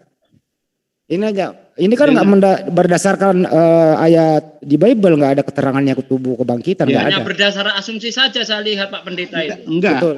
Ya kalau Anda tidak berdasar asumsi, tunjuk ayat seperti saya mengatakan bahwa tubuh yang dibangkitkan itu tidak bentuk jasmani, saya tunjuk ayat. Seperti yang tertulis di dalam 1 Korintus 15 ayat 44. Juga dikatakan Yesus di dalam Lukas 20 ayat 36. Ketika Yesus ditanya oleh orang Yahudi, ya, ketika orang dibangkitkan itu seperti apa? Kata Yesus, orang yang dibangkitkan dari kematian itu akan seperti malaikat, artinya seperti roh. Bukan berbentuk jasad, Pak. Coba kalau Anda jawab itu pakai ayat lah. Masuk Pak Pendeta nggak ngerti ayat Bible? Saya perhatikan Anda menanyakan hal-hal yang Anda sama sekali tidak mengerti. Bagaimana saya tidak mengerti? ngerti saya punya ayat, punya dasar, sementara Anda jawab nggak pakai dasar, asumsi doang. Tapi Anda kan tidak menafsir, hanya baca. Ditahan. Justru saya nggak menafsir, nggak perlu ditafsir, sudah jelas itu. Tidak Ayatnya begitu. yang ditaburkan adalah tubuh jasmania, yang dibangkitkan tubuh rohania. Anda sendiri mengatakan bahwa roh itu tidak dapat dilihat, sementara Yesus bangkit dapat dilihat. Halo, memang rohani, roh ada tubuh. Lah iya itu, nggak ada tubuh. Makanya ketika Yesus bangkit, para murid takut itu karena menyangka Yesus itu hantu roh. Yesus berkata, kenapa kamu takut? Ini aku sendiri. Rabalah, lihatlah rabalah tangan dan kakiku. Itu Tetapi amin. bagi roh tidak memiliki Itu betul. daging dan tulang. Karena Yesus itu bangkit, karena Yesus itu hadir dalam keadaan jasmani. Anda tadi mengaitkan dengan apa yang ada di Korintus. Saya tanya balik, memang roh ada tubuh? Ya memang tidak ada. Ya sudah. Nah, sedangkan orang yang dibangkitkan dari kematian itu berbentuk roh. Anda mengatakan yang dibangkitkan berbentuk jasmani. Ini Anda nabrak kitab Anda sendiri kalau begitu, Pak. Yang bangkit dari kubur bukan itu jasadnya yang bangkit. Ayatnya mana? Enggak usah saya beritahu. Banyak sekali. Ayat mana? Kalau tidak ada ayatnya berarti Anda asumsi. Kita bicara perlu data di sini. Anda seorang ayatnya kuburan kosong. BSD. Ayatnya kuburan kosong. Udah. Bicara kok kayak anak sekolah minggu nggak pakai dasar sama sekali. Udah baik, udah kelar ya. Artinya justru pertanyaan Anda itu seperti anak anak sekolah minggu, kanak-kanak dibola-balik. Oke, baik. Sudah. Baik. Jadi bukan sekarang lawan gini. saya Anda, Pak. Sudah, bukan lawan saya Anda. Baik. Gini aja Pak Pendeta, kita udah sepakat di sini bahwa kuburan kosong. Artinya fisik Yesus sudah nggak ada di bumi kan? Itu aja sih. Iya. Nggak, yang jelas dia terangkat di Bukit Zaitun dengan tubuhnya. Iya, dengan bicara kubur. Iya. Yang jelas dia terangkat di surga dengan tubuhnya. Kalau harus bicara kubur, Pak. Malaikat dengar, malaikat yang hadir pada waktu Yesus sementara terangkat bilang juga sebagaimana kamu lihat dia terangkat, begitu juga dia akan kembali. Yesus ini terangkat, dia kembali dengan tubuh juga. Oke, baik Pak Pendeta, ini Yesus terangkat sendiri atau ada yang angkat? Menurut Anda, siapa yang angkat? Allah yang angkat Yesus. Iya, begitulah jawabannya. Berarti Yesus masih membutuhkan kekuatan lain untuk terangkat.